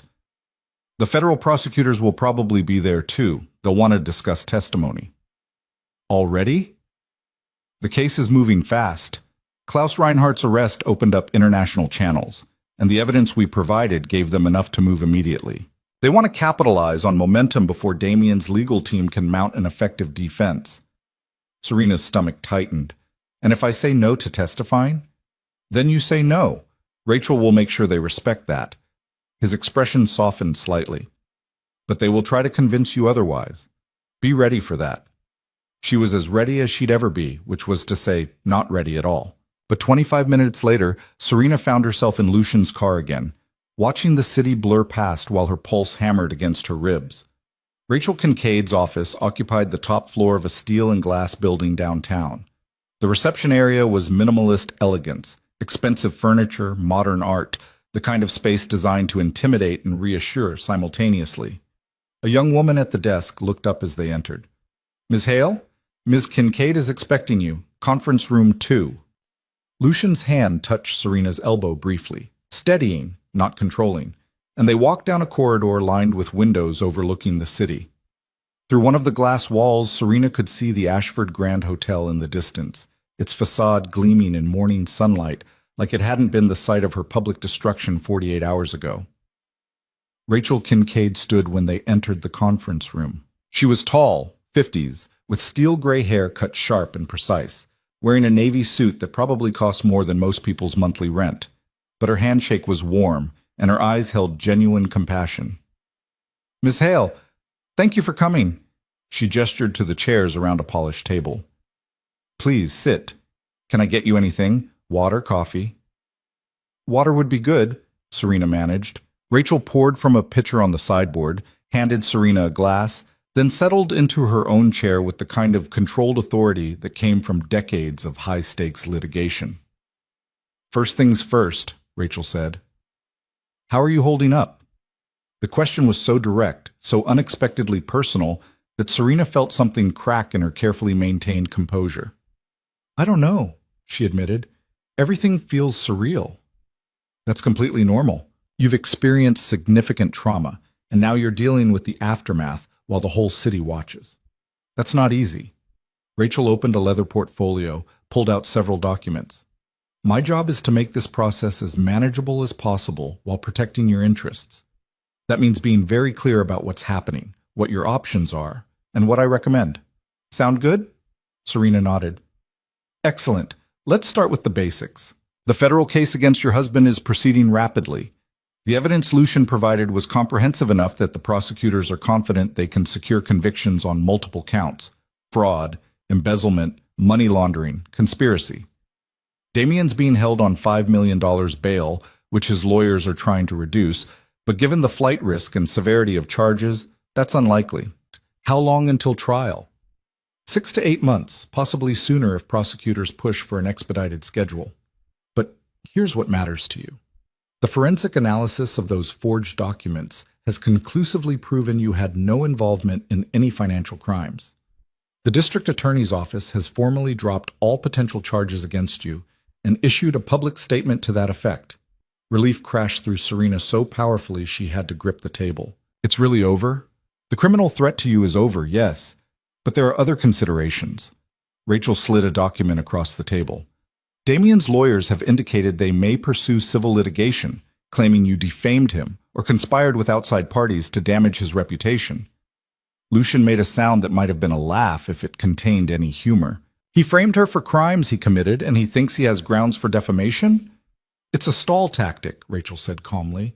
"They know they won't win, but filing the suit gives them leverage in settlement negotiations and creates the appearance that Damien is fighting back rather than accepting guilt. It's theater, and it won't go anywhere, but we need to be prepared for it." "What do I need to do?" Serena asked. "Nothing right now. If they file, we'll respond appropriately and likely get it dismissed in preliminary hearings. What you do need to think about is whether you want to file your own civil suit against Damien for the abuse, the fraud, the systematic destruction of your reputation and well-being." The suggestion hung in the air like a grenade. Serena stared at Rachel. "I can do that?" "Absolutely. You have strong grounds for a civil case that could result in significant damages, both compensatory and punitive. Given Damien's assets and the severity of his actions, we're talking potentially millions." "I don't want his money," Serena said immediately. "Then donate it to charity. Use it to help other domestic abuse survivors. Set up a foundation that actually serves children instead of laundering criminal proceeds." Rachel's expression was fierce. "But don't dismiss the option because you think wanting accountability makes you petty or vindictive. It doesn't. It makes you smart." Lucian, who'd been silent until now, leaned forward slightly. "Think of it strategically. A civil judgment against Damien doesn't just hurt him financially, it creates a permanent public record of what he did to you. That matters. Serena looked between them, these two people who understood power and consequences in ways she was only beginning to learn. Can I think about it? Of course, Rachel said. You don't need to decide today, but I want you to know the option exists. A knock on the door interrupted them. Rachel's assistant opened it, stepped aside to reveal two people in dark suits, a woman in her 40s with sharp eyes and a younger man carrying a briefcase. Assistant U.S. Attorney Jennifer Morrison, the woman said, extending her hand to Serena. This is Agent Marcus Chen from the Financial Crimes Division. Thank you for meeting with us. Serena shook hands mechanically, her heart rate spiking. Rachel gestured to the remaining chairs. Ms. Hale has agreed to speak with you, but I'll be monitoring this conversation closely. If at any point she needs a break or chooses not to answer a question, we stop. Clear? Absolutely, Morrison said, settling into her chair with the practiced ease of someone who spent their life in rooms like this. Ms. Hale, I want to start by saying how sorry I am for what you've been through. What your husband did was unconscionable, and I'm committed to making sure he faces the fullest extent of the law. Thank you, Serena said quietly. Morrison pulled out a tablet, opened a file. The evidence Mr. Drakov provided has been instrumental in building our case. But testimony from you about the pattern of abuse, the coercion, and what you witnessed regarding Damien's criminal activities would strengthen it significantly, particularly in relation to the conspiracy charges involving Senator Harding, Mitchell Grantham, and Klaus Reinhardt. What would that testimony entail? Rachel asked before Serena could respond. Depositions first, possibly grand jury testimony later. If the case goes to trial, we'd ask Ms. Hale to testify about her experiences and what she observed during the time period in question. Morrison's gaze shifted to Serena. I understand this is asking a lot, but your account could help us ensure that everyone involved in this conspiracy faces justice, not just your husband. Serena felt the weight of expectation pressing down like physical force. What happens if I don't testify? We proceed with the evidence we have, Morrison said carefully. The case against Damien is strong enough to guarantee conviction, but the cases against his co-conspirators, particularly Harding and Wu, who are more insulated, become significantly weaker. They might walk away with plea deals that involve minimal consequences. That's not Ms. Hale's responsibility, Rachel interjected firmly. You're asking her to relive trauma and expose herself to public scrutiny to compensate for gaps in your investigation. I'm asking her to help us hold powerful people accountable for enabling abuse and corruption, Morrison countered, her voice remaining professional but pointed. Ms. Hale was a witness to conversations and meetings that directly implicate these individuals. Her testimony could be the difference between justice and impunity. The pressure was exactly what Lucian had warned her about, wrapped in reasonable language appealing to her sense of duty and her desire to see everyone who'd hurt her face consequences. Serena looked at Rachel, who gave her a subtle nod that said she could answer or refuse. The choice was hers. Then she looked at Lucian, whose expression was carefully neutral, offering no guidance because he'd promised this would be her decision. Can I have time to think about it? Serena asked. Morrison's disappointment flickered across her face for just a second before professional composure returned. Of course, but I do need an answer within the next week. The grand jury hearings are scheduled for later this month, and if you're going to testify, we need time to prepare. Ms. Hale will let you know her decision when she's ready, Rachel said, standing in a clear dismissal. Is there anything else? Morrison exchanged a glance with Agent Chen, then stood as well. Just one thing. Ms. Hale, I know this seems overwhelming right now, but I promise you, if you choose to testify, my office will do everything in our power to protect you and ensure the process is as trauma-informed as possible. I appreciate that, Serena said, though she wasn't sure she believed it. After Morrison and Chen left, Rachel closed the door and turned back to the table. You handled that well, but I feel like I'm disappointing everyone by not immediately agreeing, Serena admitted. You're not disappointing anyone who matters, Rachel said firmly. Morrison has a job to do, and getting your testimony would make that job easier. But her job is not more important than your well-being. Remember that. Lucian, who'd remained silent through the entire exchange, finally spoke. You have leverage they're not acknowledging. They need you more than you need them. Don't let them forget that. Serena absorbed this, turning it over in her mind. What would you do? She asked Rachel. The lawyer was quiet for a moment, considering. Honestly, I'd testify, but not because of duty or obligation, because it would give me power. Standing in a courtroom and telling the truth about what happened, watching the people who enabled it squirm under cross-examination, seeing their careers implode because I had the courage to speak, that would be deeply satisfying. She paused. But I'm not you. I haven't lived through what you've lived through, and satisfaction might not be worth the cost of reliving trauma publicly. What's the cost? Serena asked quietly. Media scrutiny. Damien's lawyers will try to discredit you, paint you as vindictive or unstable. You'll have to answer questions about intimate details of your marriage in front of strangers. Your testimony will be dissected by legal analysts and armchair experts online. It will be exhausting and invasive and potentially re-traumatizing. Rachel's expression softened, but it will also be powerful, and it might give you closure. Serena looked down at her hands, the same hands that had signed forged documents and poured coffee for men plotting her destruction, and trembled alone in locked bathrooms. Can I watch the proceedings if I don't testify? See what happens? Absolutely. You have every right to be there. Rachel gathered her documents. Think about it. Talk to people you trust, and let me know your decision when you're ready. Whatever you choose, I'll support you completely. They left the office 20 minutes later, Serena's head spinning with information and possibilities. Lucian guided her back to the car in silence, didn't push for conversation, just drove through the city while she processed everything. Do you think I should testify? She finally asked. Lucian was quiet for a long moment. I think you should do whatever feels right when you imagine yourself 5 years from now, looking back at this moment. Will you regret speaking up, or will you regret staying silent? That's not an answer. Yes, it is, just not the one you wanted. Serena almost smiled despite everything. You're infuriating. I've been told that before. They drove in comfortable silence for several minutes before Lucian spoke again. I'm going to tell you something I don't usually share with clients. I'm a client now. You know what I mean. He turned down a tree-lined street, sunlight filtering through leaves. 8 years ago, I had the chance to testify against the organization my father worked for.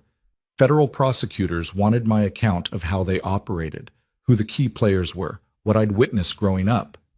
They said it would help bring down a network that had operated with impunity for decades. Serena's pulse quickened. Did you do it? No, I was too scared. Too worried about retaliation, about becoming a permanent target, about reliving trauma I'd spent years trying to bury. His jaw tightened. I told myself it was self-preservation, that protecting my safety was more important than helping prosecutors build their case. What happened? They built the case anyway, convicted several key players. But the network survived, restructured, found new leadership, kept operating. And I spent the next 3 years wondering if my testimony could have made the difference.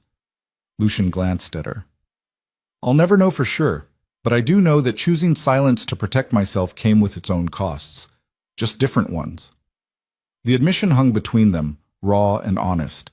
Serena studied his profile, seeing past the controlled exterior to the younger version of himself who'd made a choice and lived with its consequences. Do you regret it? She asked quietly. Sometimes. Other times, I think I made the only decision I could have made with the information and capacity I had at the time. He pulled into an underground garage, not the loft, somewhere new. But I learned something important. Silence and speech both have prices. You just have to decide which price you're willing to pay. The car came to a stop. Lucian killed the engine but didn't move to get out. I'm telling you this so you know that whatever you choose, it's okay. There's no wrong answer here. Just different paths with different consequences. Serena felt tears burning behind her eyes. Thank you. For what? For not telling me what to do. For trusting me to figure it out. Lucian turned to face her, something unreadable in his expression. You've spent 4 years being told what to do, what to think, what to feel. The last thing you need is someone else making your decisions for you, even with good intentions. Most people don't see it that way. Most people don't understand the difference between helping and controlling. He opened his door. Come on, there's something I want to show you. They took an elevator up 6 floors, walked down a quiet hallway to a door Lucian unlocked with a key Serena hadn't seen him carrying. Inside was an apartment, smaller than the others, brighter, with floor-to-ceiling windows overlooking a park she didn't recognize. Where are we? Serena asked. Somewhere you can stay if you want it. Lucian moved through the space, opening curtains, letting light flood in. The lease is paid for the next 6 months, utilities included, security system installed. It's yours if you need it. Serena stared at him. You rented me an apartment? I secured a safe space where you can rebuild without worrying about housing or money or Damien's lawyers tracking you down. There's a difference. Lucian, before you argue, listen. He turned to face her fully.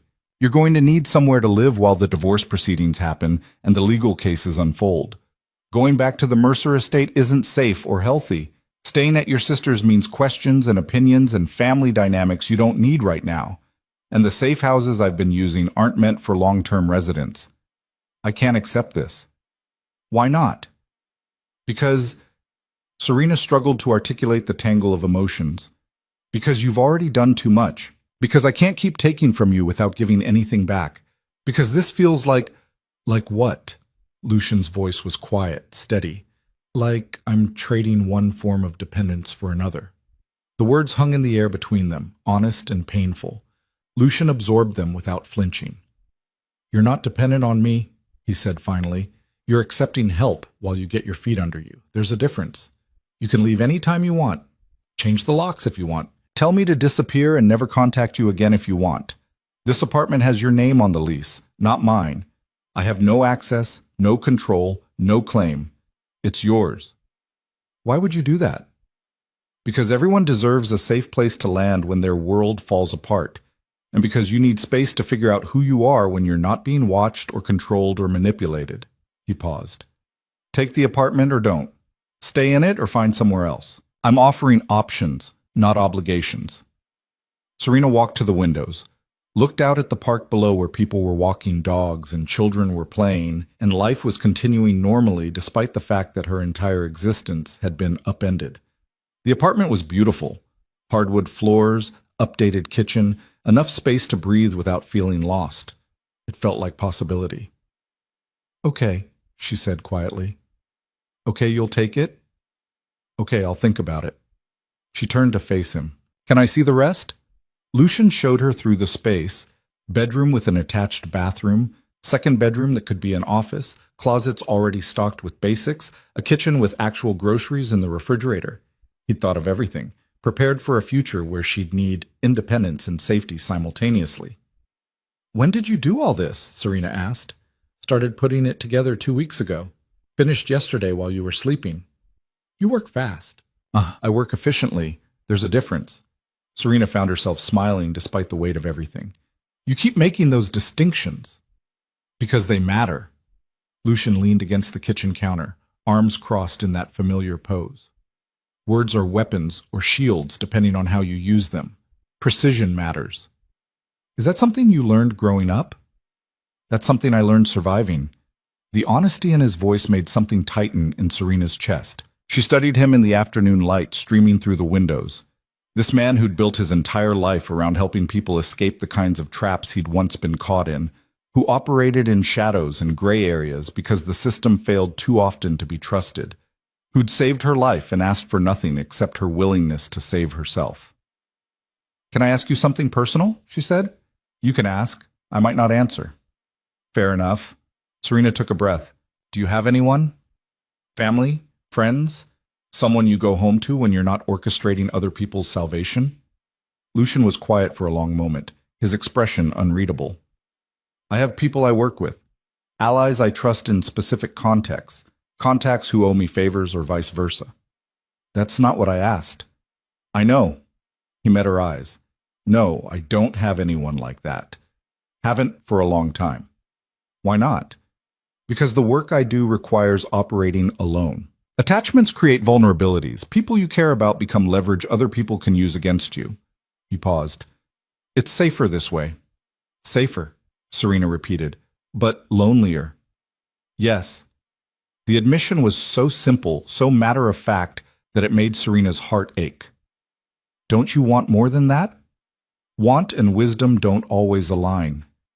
That's not an answer either. Lucian's mouth curved slightly. You're getting very good at calling me on evasion. I had an excellent teacher in manipulation. Recognizing it comes easier now. Something shifted in his expression, pain maybe, or recognition of shared damage. I'm not manipulating you, Serena. I know, but you're still not answering the question. He was quiet for several seconds, weighing something she couldn't see. Then carefully, yes, sometimes I want more. Want to trust someone enough to let them see past the walls. Want to come home to something other than empty apartments and operational planning. He paused. But wanting and having are different things, and the cost of trying usually outweighs the potential benefit. What cost? Vulnerability.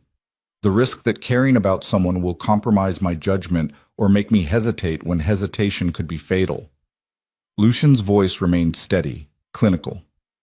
I've seen what happens when people in my line of work get attached. They make mistakes, get people killed, destroy the very thing they were trying to protect. So you choose loneliness instead. I choose effectiveness. Serena moved closer, stopped just within arm's reach. You can't live like that forever. I've managed for 8 years. That's not the same as living. That's just surviving. Lucian's expression tightened almost imperceptibly. Surviving kept me alive. Living gets people killed. Or, Serena said quietly, it gives you something worth staying alive for. The words hung between them, weighted with implications neither of them was ready to examine. Lucian held her gaze for a long moment, something unreadable flickering behind his carefully controlled expression. You should think about the testimony, he said finally, deflecting. About what feels right, and about whether you want this apartment or somewhere else. I can think about multiple things simultaneously. I'm sure you can.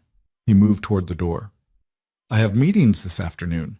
People who need to understand that Klaus Reinhardt's arrest means their protection is gone and cooperation is their only option. You should rest, maybe call your sister back, start processing everything. You're leaving? I'm giving you space. Lucian paused in the doorway. The door locks automatically when you leave. Keys are on the counter. If you decide you want to stay here, it's yours. If not, there's no obligation. Lucian, I'll call you tonight, he interrupted gently. Make sure you're okay, but right now you need time alone to think without me hovering. Before Serena could respond, he was gone, the door closing with a soft click, leaving her alone in an apartment that smelled like fresh paint and possibility. She stood in the empty living room for a long time, listening to silence that felt different from the silence she'd lived with for 4 years. This wasn't the controlled quiet of the Mercer estate, where even breathing felt monitored. This was the simple absence of noise, the kind of peace that came from being genuinely alone instead of isolated. Serena walked to the windows, looked out at the park, and tried to imagine herself living here, waking up in the morning without fear, making coffee without calculating Damien's mood, existing without performing. It felt possible.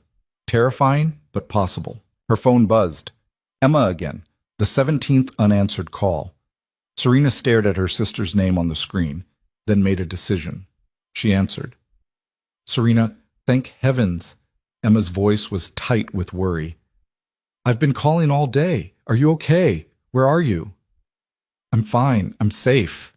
Serena surprised herself with how steady her voice sounded. I'm sorry I didn't call back sooner. I needed time to process everything. Process? Your husband was arrested for fraud and corruption. You were nearly destroyed in front of the entire city, and you disappeared with some man no one knows anything about. I've been losing my mind.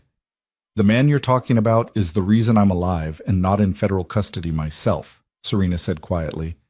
He helped me when no one else did. Emma was silent for a beat. I would have helped if you'd told me what was happening. I tried telling you, 6 months ago when I said Damien was changing, that something felt wrong. You told me I was being paranoid. Because you wouldn't give me details. You just kept saying things felt off without explaining what that meant. Because I didn't have the language for it yet, Serena said, feeling old frustration rising. I didn't know how to articulate that my husband was systematically isolating me, and preparing to frame me for crimes I didn't commit. I just knew something was wrong. I'm sorry, Emma said, her voice breaking slightly. I should have listened better, should have pushed harder to understand. I liked Damien. He seemed so good for you. He seemed good for everyone. That was the point. Another silence, heavier this time. What happens now? Emma asked. I don't know yet. I'm figuring it out. Serena looked around the apartment, at the clean lines and empty spaces waiting to be filled. But I'm safe, and I'm making my own choices for the first time in 4 years. That's enough for now. Can I see you? Take you to lunch or coffee or just, I don't know, be there somehow? The offer was genuine, Serena could hear that. But she also heard the guilt, the need to fix things, the desire to jump back into sisterhood like the past 6 months of distance hadn't happened. Not yet, Serena said gently. I need some time alone to process everything. But I'll call you soon, I promise. Okay. Emma sounded disappointed, but resigned. I love you. You know that, right? I know. And she did, which somehow made the distance harder. I love you too. After she hung up, Serena stood in the quiet apartment and let herself feel the full weight of what had just happened. She'd set a boundary with her sister, without apologizing or over-explaining or managing Emma's emotional reaction. It felt strange. It felt powerful. Her phone buzzed again, not Emma this time, but a text from Lucian. Did you eat today? Serena found herself smiling despite everything. She typed back, Does coffee count? His response came immediately. No. There's a Vietnamese place 2 blocks north, best pho in the city. Order the combination bowl. Are you always this bossy about food? Only with people who forget to take care of themselves. Serena looked at the exchange, at this man who orchestrated federal investigations and dismantled criminal empires, but also made sure she ate properly and had safe places to sleep. Thank you, she typed. For what? For everything. For the apartment, the advice, the space to think. For not making my decisions for me. 3 dots appeared, disappeared, appeared again. Finally, you're welcome. Now go eat. She did. The Vietnamese restaurant was exactly where Lucian said it would be, small and warm and filled with the smell of star anise and fresh herbs. Serena ordered the combination pho, sat in a corner booth, and let the steam rise around her face like a shield against the world. The soup was perfect, rich broth, tender meat, noodles that had the right amount of chew. She ate slowly, savoring each bite, remembering what it felt like to enjoy food without calculating whether Damien would criticize her choices or use meals as opportunities for control. Halfway through the bowl, her phone buzzed with a news alert. She almost didn't look, but curiosity won. The headline made her hands freeze around the spoon. Senator Harding subpoenaed in Mercer corruption case. Serena clicked through to the article, read about how federal prosecutors had issued subpoenas for financial records, communication logs, and testimony from multiple high-ranking officials connected to Damien's network. Senator Harding's name appeared 6 times. So did Mitchell Grantham's and Marcus Wu's. The network was collapsing faster than she'd expected. Another text from Lucian. Saw the news, you okay? I don't know what I am, Serena replied honestly, but I'm not scared anymore. That's something. That's everything. She finished her soup, paid, and walked back to the apartment through streets that felt different now, less threatening, more navigable. The sun was setting, painting everything gold and amber, and for the first time in as long as she could remember, Serena felt like she could breathe all the way down. Back in the apartment, she stood at the windows and watched night fall over the city. Lights blinked on in buildings across the skyline. Traffic moved in rivers of red and white. Life continued its relentless forward motion regardless of individual catastrophes. Serena pulled out her phone and opened a new message to Rachel Kincaid. I've made my decision about testifying, she typed. I want to do it. She stared at the words for a long moment, feeling the weight of them, the commitment they represented. Then she pressed send before she could second-guess herself. Rachel's response came within minutes. Good. We'll prepare you thoroughly. You won't be alone in this. Serena sent one more message, this one to Lucian. I'm going to testify. His response was immediate. Are you sure? No. But I'm doing it anyway. That's courage. Or stupidity. Sometimes they're the same thing. A pause, then, "I'm proud of you." The words hit harder than they should have, bringing tears Serena hadn't expected. She sank onto the couch in the empty apartment and let herself cry, not from fear or grief this time, but from something closer to relief. She was making choices, setting boundaries, taking up space, fighting back. And somewhere in the city, the man who'd saved her life was making sure that everyone who'd helped destroy it would face consequences. Serena didn't know what came next, didn't know if testifying would give her closure or reopen wounds she'd barely started healing, didn't know if this apartment would become a home or just another temporary shelter. But for the first time in 4 years, she had the power to find out. And that, she was learning, was what freedom actually meant. The grand jury hearing took place 3 weeks later in a federal courthouse that smelled like old wood and institutional disinfectant. Serena sat in a witness waiting room with Rachel beside her, going over testimony points for the 4th time that morning while her pulse hammered against her ribs. "Remember," Rachel said quietly, "you're not on trial here. You're providing evidence about what you witnessed. Answer the questions directly, don't elaborate unless asked, and if you need a break at any point, just say so." Serena nodded, her hands clasped tight in her lap to keep them from shaking. She'd spent the past 3 weeks preparing for this moment, meeting with prosecutors, reviewing documents, practicing testimony until the words felt like stones in her mouth. But now that it was actually happening, every instinct screamed at her to run. "I can't do this," she whispered. "Yes, you can." Rachel's voice was firm but kind. "You've already done the hard part.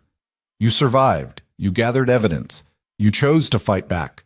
This is just telling the truth about what happened." "What if they don't believe me?" "They will, because you'll be telling the truth and the documentation backs up every word." Rachel squeezed her hand once.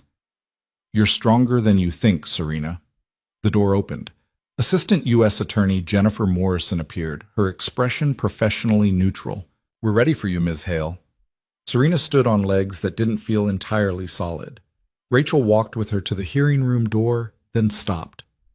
"I can't go in with you," Rachel said, "but I'll be right here when you come out, however long it takes." Serena took a breath, squared her shoulders, and walked through the door alone. The grand jury room was smaller than she'd expected. 23 ordinary people sitting in tiered rows, watching her with expressions ranging from curiosity to sympathy to careful neutrality. Morrison guided her to a chair facing them, administered the oath, and began with the gentlest possible question. "Ms. Hale, can you tell us about your marriage to Damian Mercer?" And Serena began to speak. She told them about the first year when Damian had been charming and attentive, gradually isolating her from friends and family with suggestions that felt like care instead of control. She described the second year, when the isolation became explicit. Phone calls monitored, movements tracked, decisions made for her under the guise of protection. The third year, when the verbal abuse started, carefully calibrated to chip away at her confidence without leaving visible marks. And the fourth year, when everything had escalated.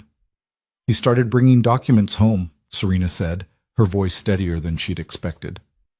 "Financial paperwork for the foundation. He'd put them in front of me during dinner, tell me they were routine updates that needed my signature as a board member. I didn't question it. I'd learned by then that questioning Damian only made things worse." Morrison pulled up images on a screen, the same documents Lucian had found in Damian's office. "Do you recognize these?" "Yes. Those are some of the papers I signed." Serena's stomach turned, looking at her own signature, so carefully forged on the ones she'd never actually touched. "But not all of them. The ones dated after March. I never saw those." "That's not my signature." "How can you be certain?" "Because I wasn't home those dates. I have receipts from a medical clinic where I was being treated for injuries from one of Damian's rages."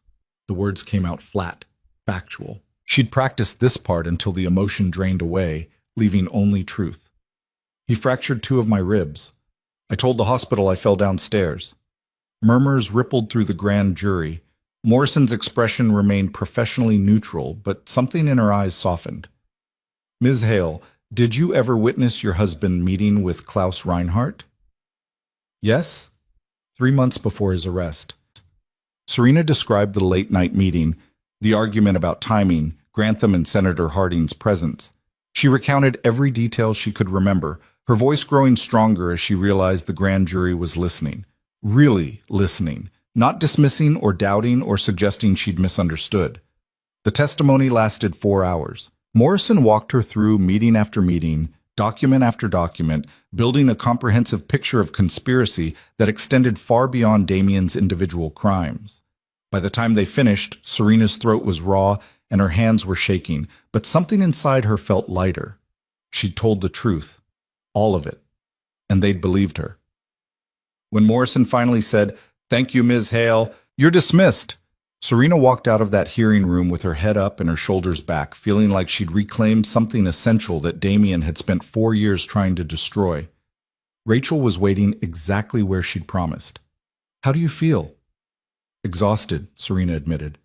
"But good, like I finally said everything I needed to say." "You did beautifully.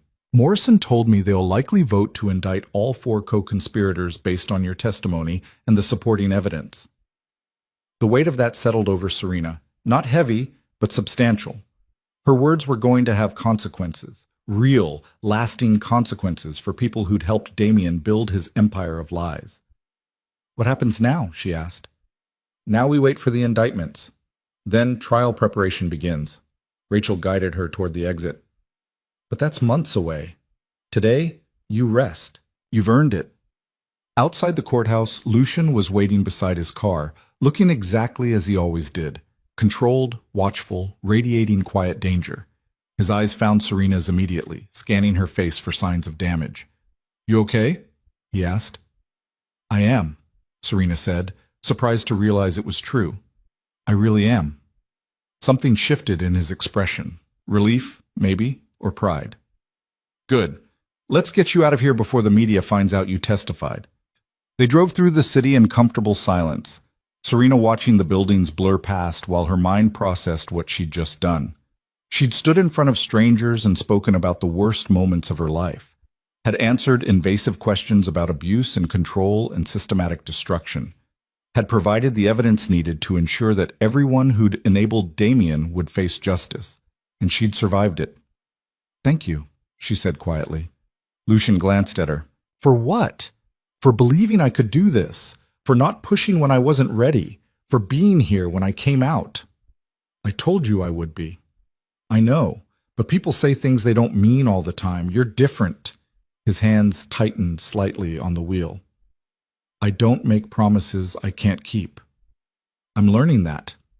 They pulled into the parking garage beneath Serena's apartment building, her apartment now, officially. She'd signed the lease 2 weeks ago, moved in her few belongings, started building something that felt tentatively like a life. Emma had visited once, awkward but trying. Rachel checked in regularly, and Lucian appeared every few days with food or updates or simply to make sure she was still okay. "Do you want to come up?" Serena asked as they walked to the elevator. Lucian hesitated. "I should get back. I have—" "Please." She met his eyes. "I don't want to be alone right now." The admission cost her something.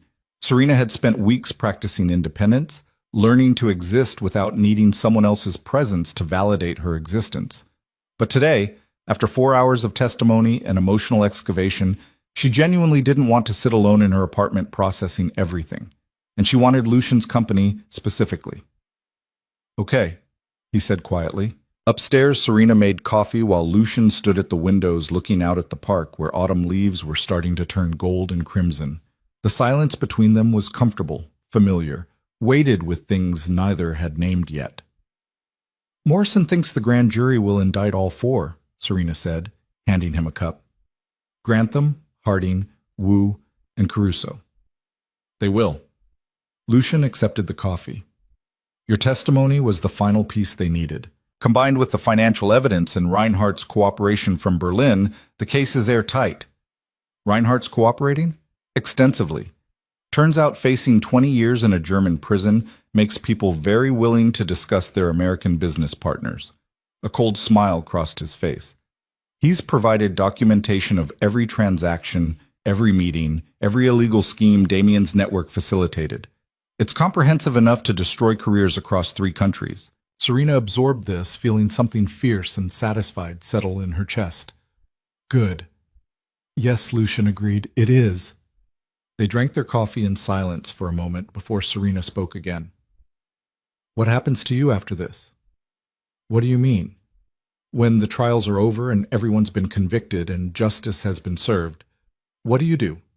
Move on to the next person who needs saving? Lucian was quiet for a long moment. Probably. Don't you ever want something different? Want and wisdom don't always align. We've discussed this. That was weeks ago, before some... Serena stopped, unsure how to finish the sentence. Before what? Before she'd spent 3 weeks having dinner with him twice a week? Before she'd started looking forward to his texts, checking if she'd eaten? Before she'd realized that the only person she wanted to celebrate her small victories with was a man who'd saved her life and asked for nothing in return? Before what? Lucian prompted gently. Before I started thinking that maybe you deserve something more than operational efficiency and empty apartments. His expression flickered, surprise maybe, or carefully controlled hope. Serena, I know, she interrupted. I know this is complicated. I'm still legally married, still processing trauma, still figuring out who I am when I'm not being controlled. And you operate in dangerous spaces where attachments are liabilities. She set down her coffee, met his eyes. But I also know that you've been the only truly honest presence in my life for months. And I think... She paused, gathering courage. I think you might feel something too. Lucian was very still, his expression carefully neutral in the way it got when he was protecting himself. What I feel doesn't matter. Yes, it does. No. His voice was quiet but firm. What matters is your recovery, your healing. You rebuilding your life without someone else's agenda shaping your choices. Getting involved with me, with anyone, right now would be the opposite of healthy. So you do feel something. A ghost of a smile crossed his face despite everything. You're getting too good at reading subtext. I had an excellent teacher in manipulation. I learned to listen for what people aren't saying. Serena moved closer, stopped just within arm's reach. I'm not asking for promises or commitments or anything you're not ready to give. I'm just asking if what I'm feeling is mutual. Lucian looked at her for a long moment, something unguarded flickering behind his carefully controlled expression. Then quietly, yes, it's mutual. The admission hung between them, honest and dangerous and utterly undeniable.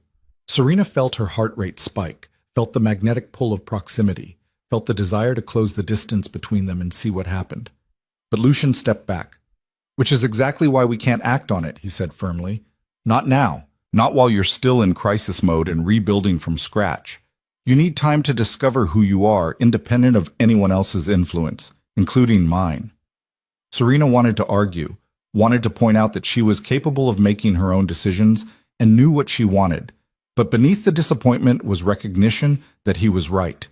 She'd spent 4 years having choices made for her. Jumping into something new, even something genuine, without first establishing her own foundation, would be repeating old patterns with different players. You're right, she admitted. I hate it, but you're right. I usually am about these things. That doesn't make you less infuriating. No, Lucian agreed. It doesn't. He set down his coffee, moved toward the door. Serena felt panic flutter in her chest. The irrational fear that if he left now, this fragile understanding between them would evaporate. Where are you going? She asked. Giving you space to process today without my presence complicating things. He paused at the door. But I'll call you tomorrow. Make sure you're okay. Promise?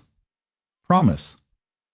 After he left, Serena stood in her apartment feeling the full weight of what had just happened. She'd testified against her husband's co-conspirators, had admitted her feelings to a man who'd saved her life, had been told, gently but firmly, that acting on those feelings would be unwise.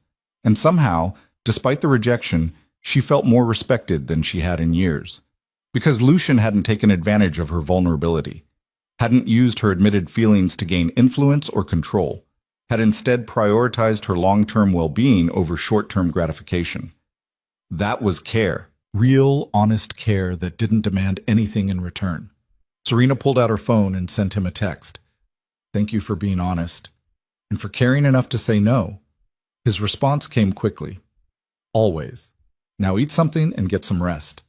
She smiled despite everything, ordered Thai food, and spent the evening watching the city lights blink on while processing the strangest, most emotionally complicated day she'd experienced since the gala. The indictments came down 2 weeks later, all 4 co-conspirators charged with conspiracy, fraud, and corruption. The media exploded with the story, dissecting every detail, analyzing every connection, turning Damian Mercer's empire into a cautionary tale about unchecked ambition and systemic corruption.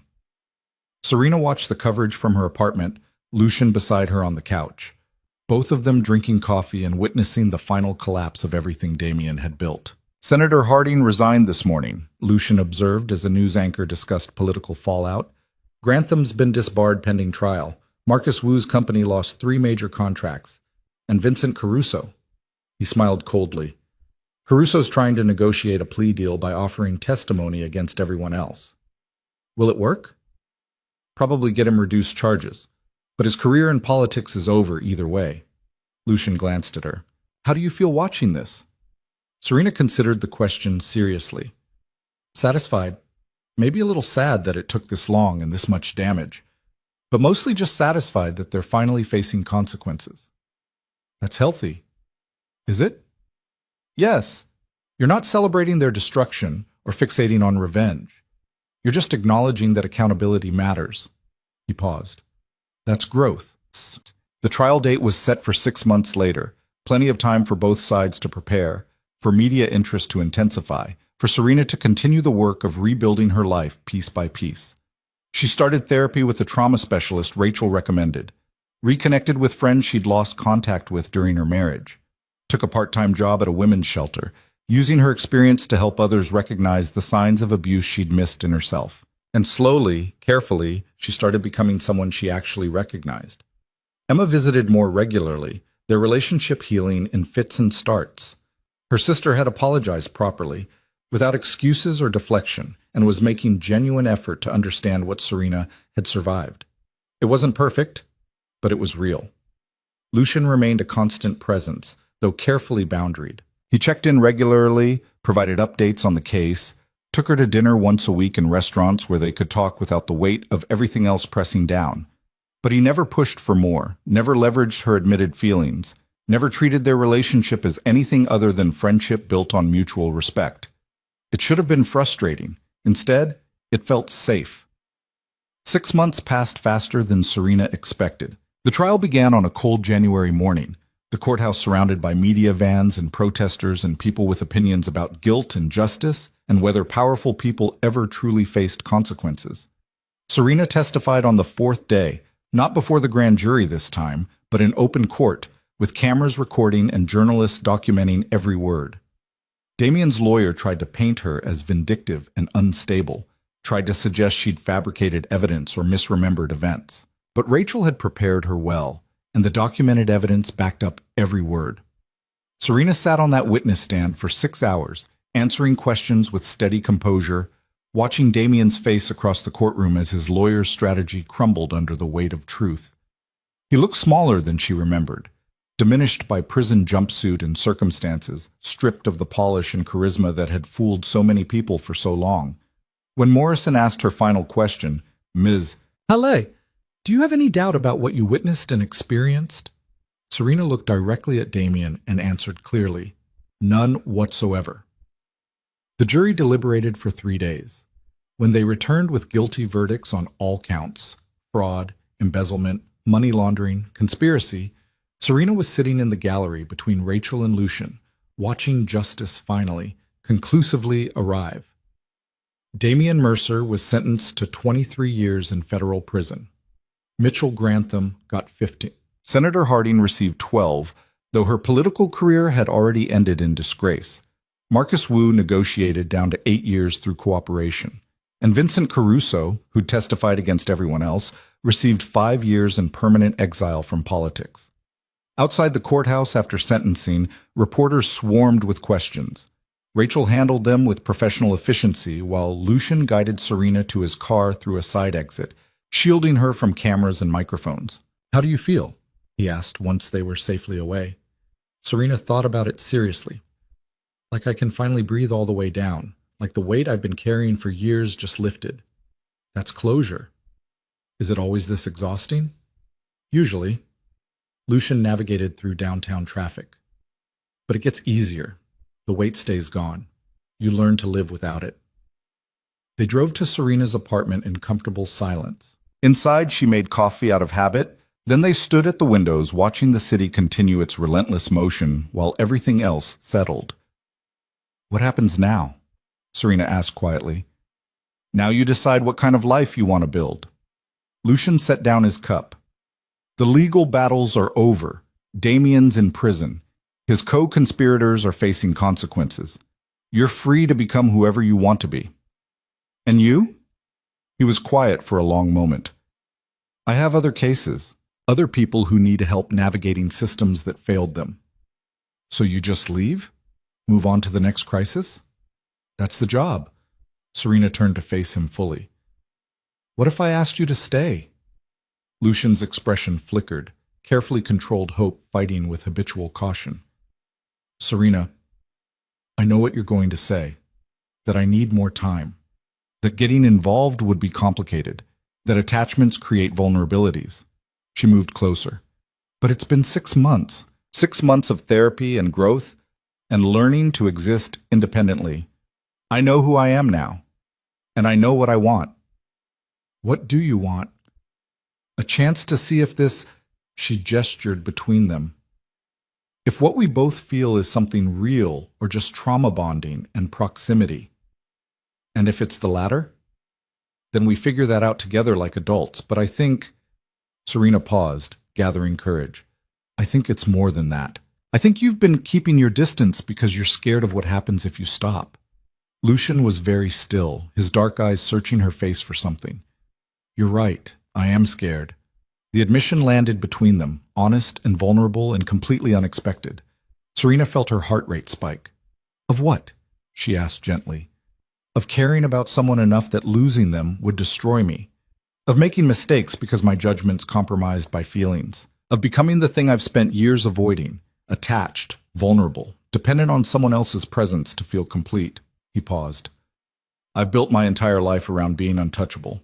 Letting you in means dismantling that. Would that be so terrible? I don't know. I've never tried." Serena stepped closer, close enough to see the faint scar above his left eyebrow, the way his pulse jumped in his throat. "Maybe it's time to find out. You deserve better than someone who operates in gray areas and has more enemies than friends. I deserve someone who sees me clearly and chooses me anyway. Someone honest and brave and willing to fight for what matters." She met his eyes. "That's you, Lucian, whether you operate in gray areas or not." For a long moment, neither moved. Then slowly, Lucian reached up and tucked a strand of hair behind her ear, his touch gentle and deliberate. "If we do this," he said quietly, "we do it right. No rushing, no using each other to fill voids or avoid processing trauma. We build something real, or we don't build anything at all." "I can agree to that. And if at any point you realize this isn't what you want, if being with me becomes another cage instead of freedom, you tell me immediately." "Same goes for you." A slight smile crossed his face. "Deal." Then he kissed her, careful and deliberate, like he was memorizing the moment, like this was something precious that needed protection. Serena kissed him back, feeling the careful control in how he touched her, the restraint that came from respecting boundaries and prioritizing consent.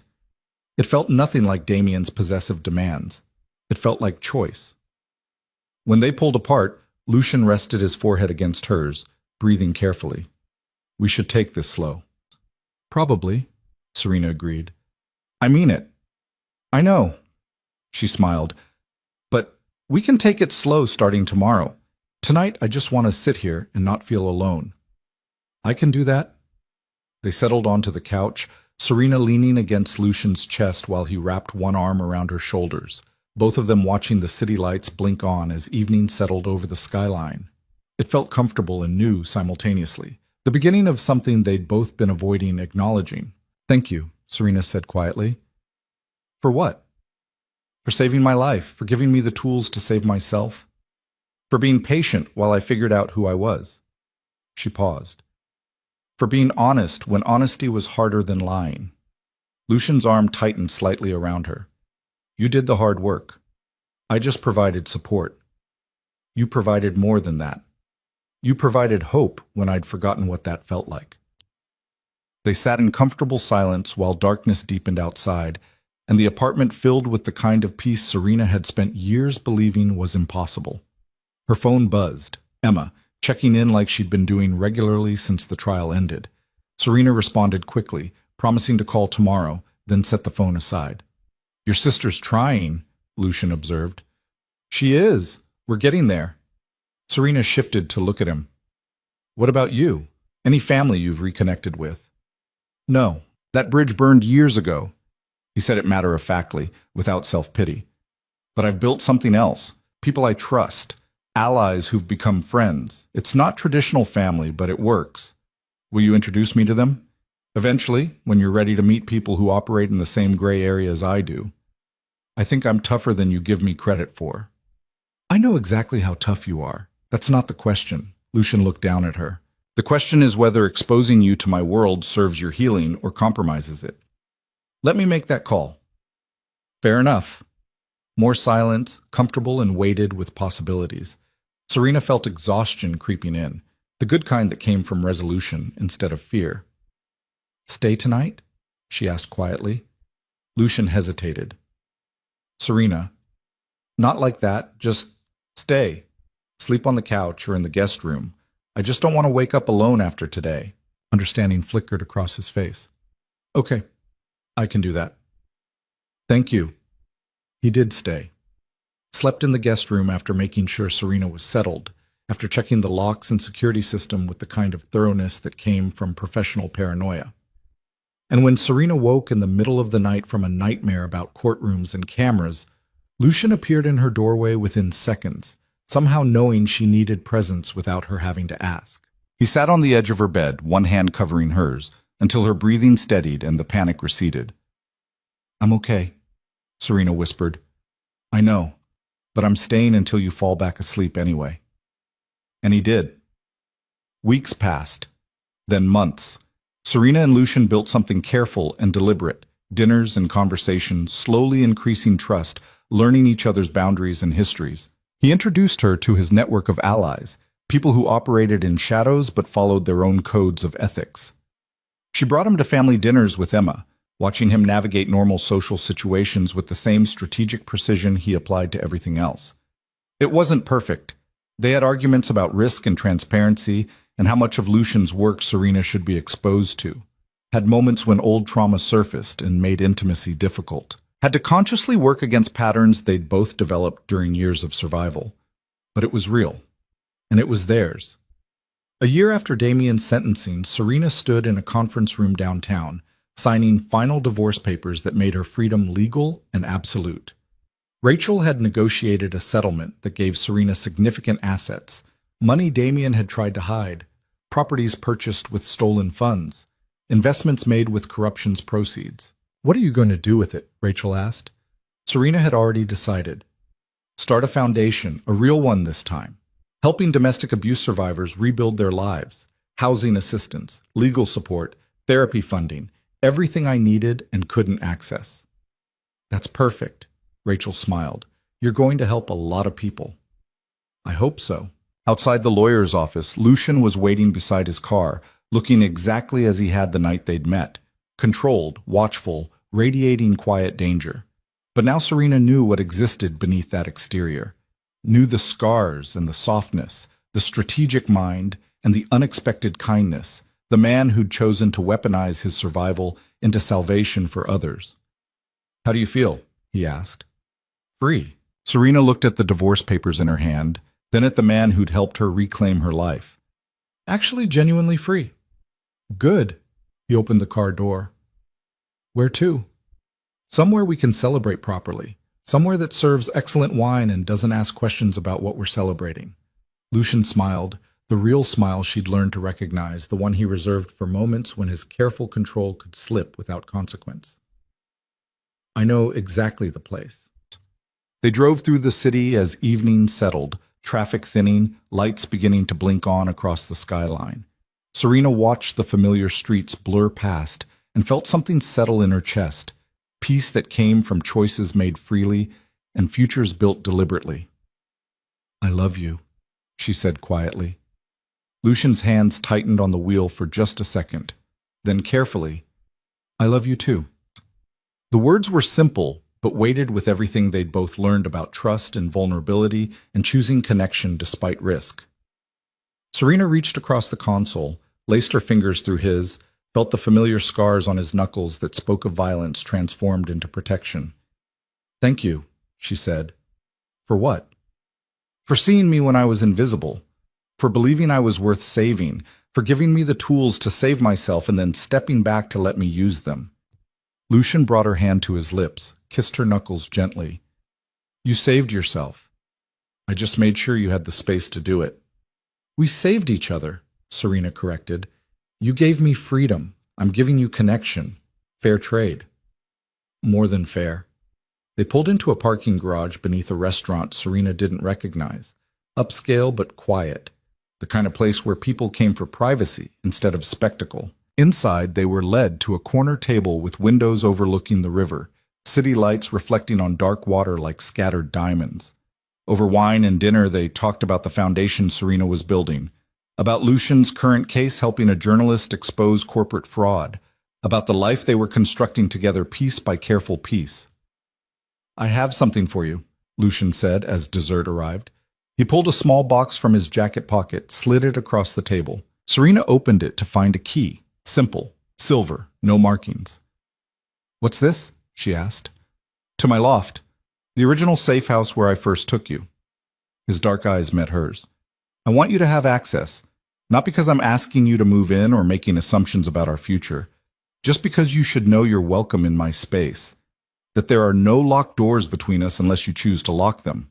Serena felt tears burning behind her eyes, because the gesture wasn't about possession or control, it was about trust.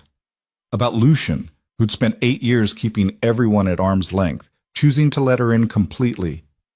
Thank you, she whispered. You don't have to use it. I just want you to have it. I know. She closed her hand around the key. But I will use it, because I want to be part of your life, not just someone you visit in mine. Something shifted in Lucian's expression, relief and hope and carefully controlled joy. Okay. They finished dinner in comfortable silence, then walked along the river while the city hummed around them. Serena leaned against Lucian's side, his arm around her shoulders, both of them watching water flow past and carrying the last remnants of her old life away into darkness. Do you ever regret it? She asked quietly. Helping me? Getting involved when you could have just walked away? Never. Lucian's voice was certain, absolute. Knowing you, watching you rebuild, being part of your journey from survival to thriving, that's been the most meaningful thing I've done in years. Even though it complicated your carefully controlled life? Especially because of that. He turned to face her, one hand cupping her cheek. You taught me that living and surviving aren't the same thing. That connection might be risky, but isolation guarantees loneliness. That some things, some people, are worth the vulnerability they require. Serena kissed him, tasting wine and possibility and the promise of futures they'd build together. When they pulled apart, both breathless, Lucian rested his forehead against hers. Stay with me tonight? He asked quietly. At the loft. Let me show you the space I'm offering to share. Yes. They drove through late-night streets to the building Serena remembered from her first night of freedom. The loft looked different now. Warmer somehow. Less like a way station between crises and more like a home waiting to be shared. Lucian made coffee while Serena explored spaces she'd barely noticed before, seeing evidence of the life he'd built alone. Books in multiple languages. Photographs of places she'd never been. A chess set on a side table. Pieces frozen mid-game. Evidence of a full interior life carefully hidden beneath operational efficiency. You play? Serena asked, gesturing to the chess set. When I need to think through complicated problems, strategy helps. Will you teach me? Lucian smiled. I'd like that. They settled onto the couch with coffee, Serena curled against his side, both of them watching the city through floor-to-ceiling windows while the night deepened around them. What happens next? Serena asked. For us, I mean. After tonight. We keep building, keep learning each other, keep making choices that serve our growth instead of our fears. Lucian's hand traced patterns on her shoulder, absent and soothing. No rush, no pressure, just seeing where this goes when we're both choosing it freely. I can work with that. Good. Serena tilted her head to look at him. I meant what I said earlier. I love you. I know. His expression softened. I love you too. Even though that terrifies me sometimes. Me too, but less than it used to. That's growth. They sat in comfortable silence, watching the city lights blink and shift while exhaustion finally caught up with everything. Lucian showed Serena to the bedroom, his bedroom this time, not a guest space, and they lay down together fully clothed, neither pushing for more than presence. Thank you for tonight, Serena whispered in the darkness. Thank you for trusting me enough to be here. She fell asleep to the sound of his breathing, steady and certain beside her, and dreamed of futures instead of nightmares.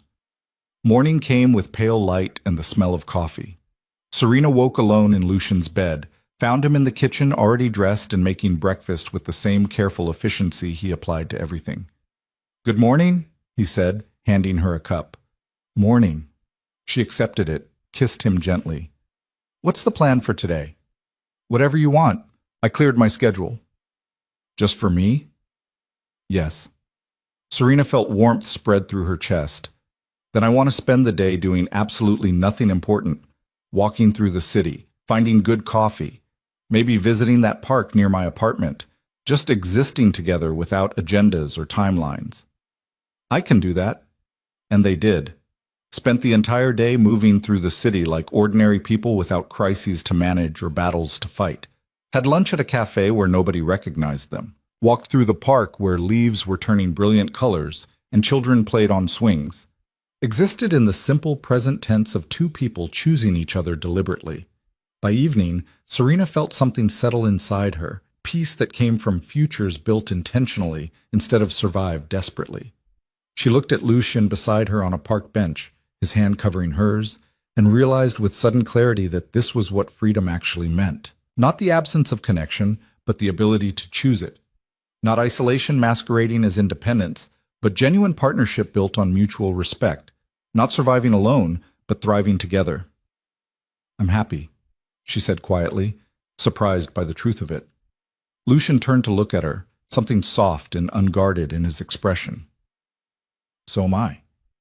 And for the first time in longer than either could remember, both of them believed it completely. The foundation Serena built, officially named the Second Chance Initiative, opened its doors 6 months later.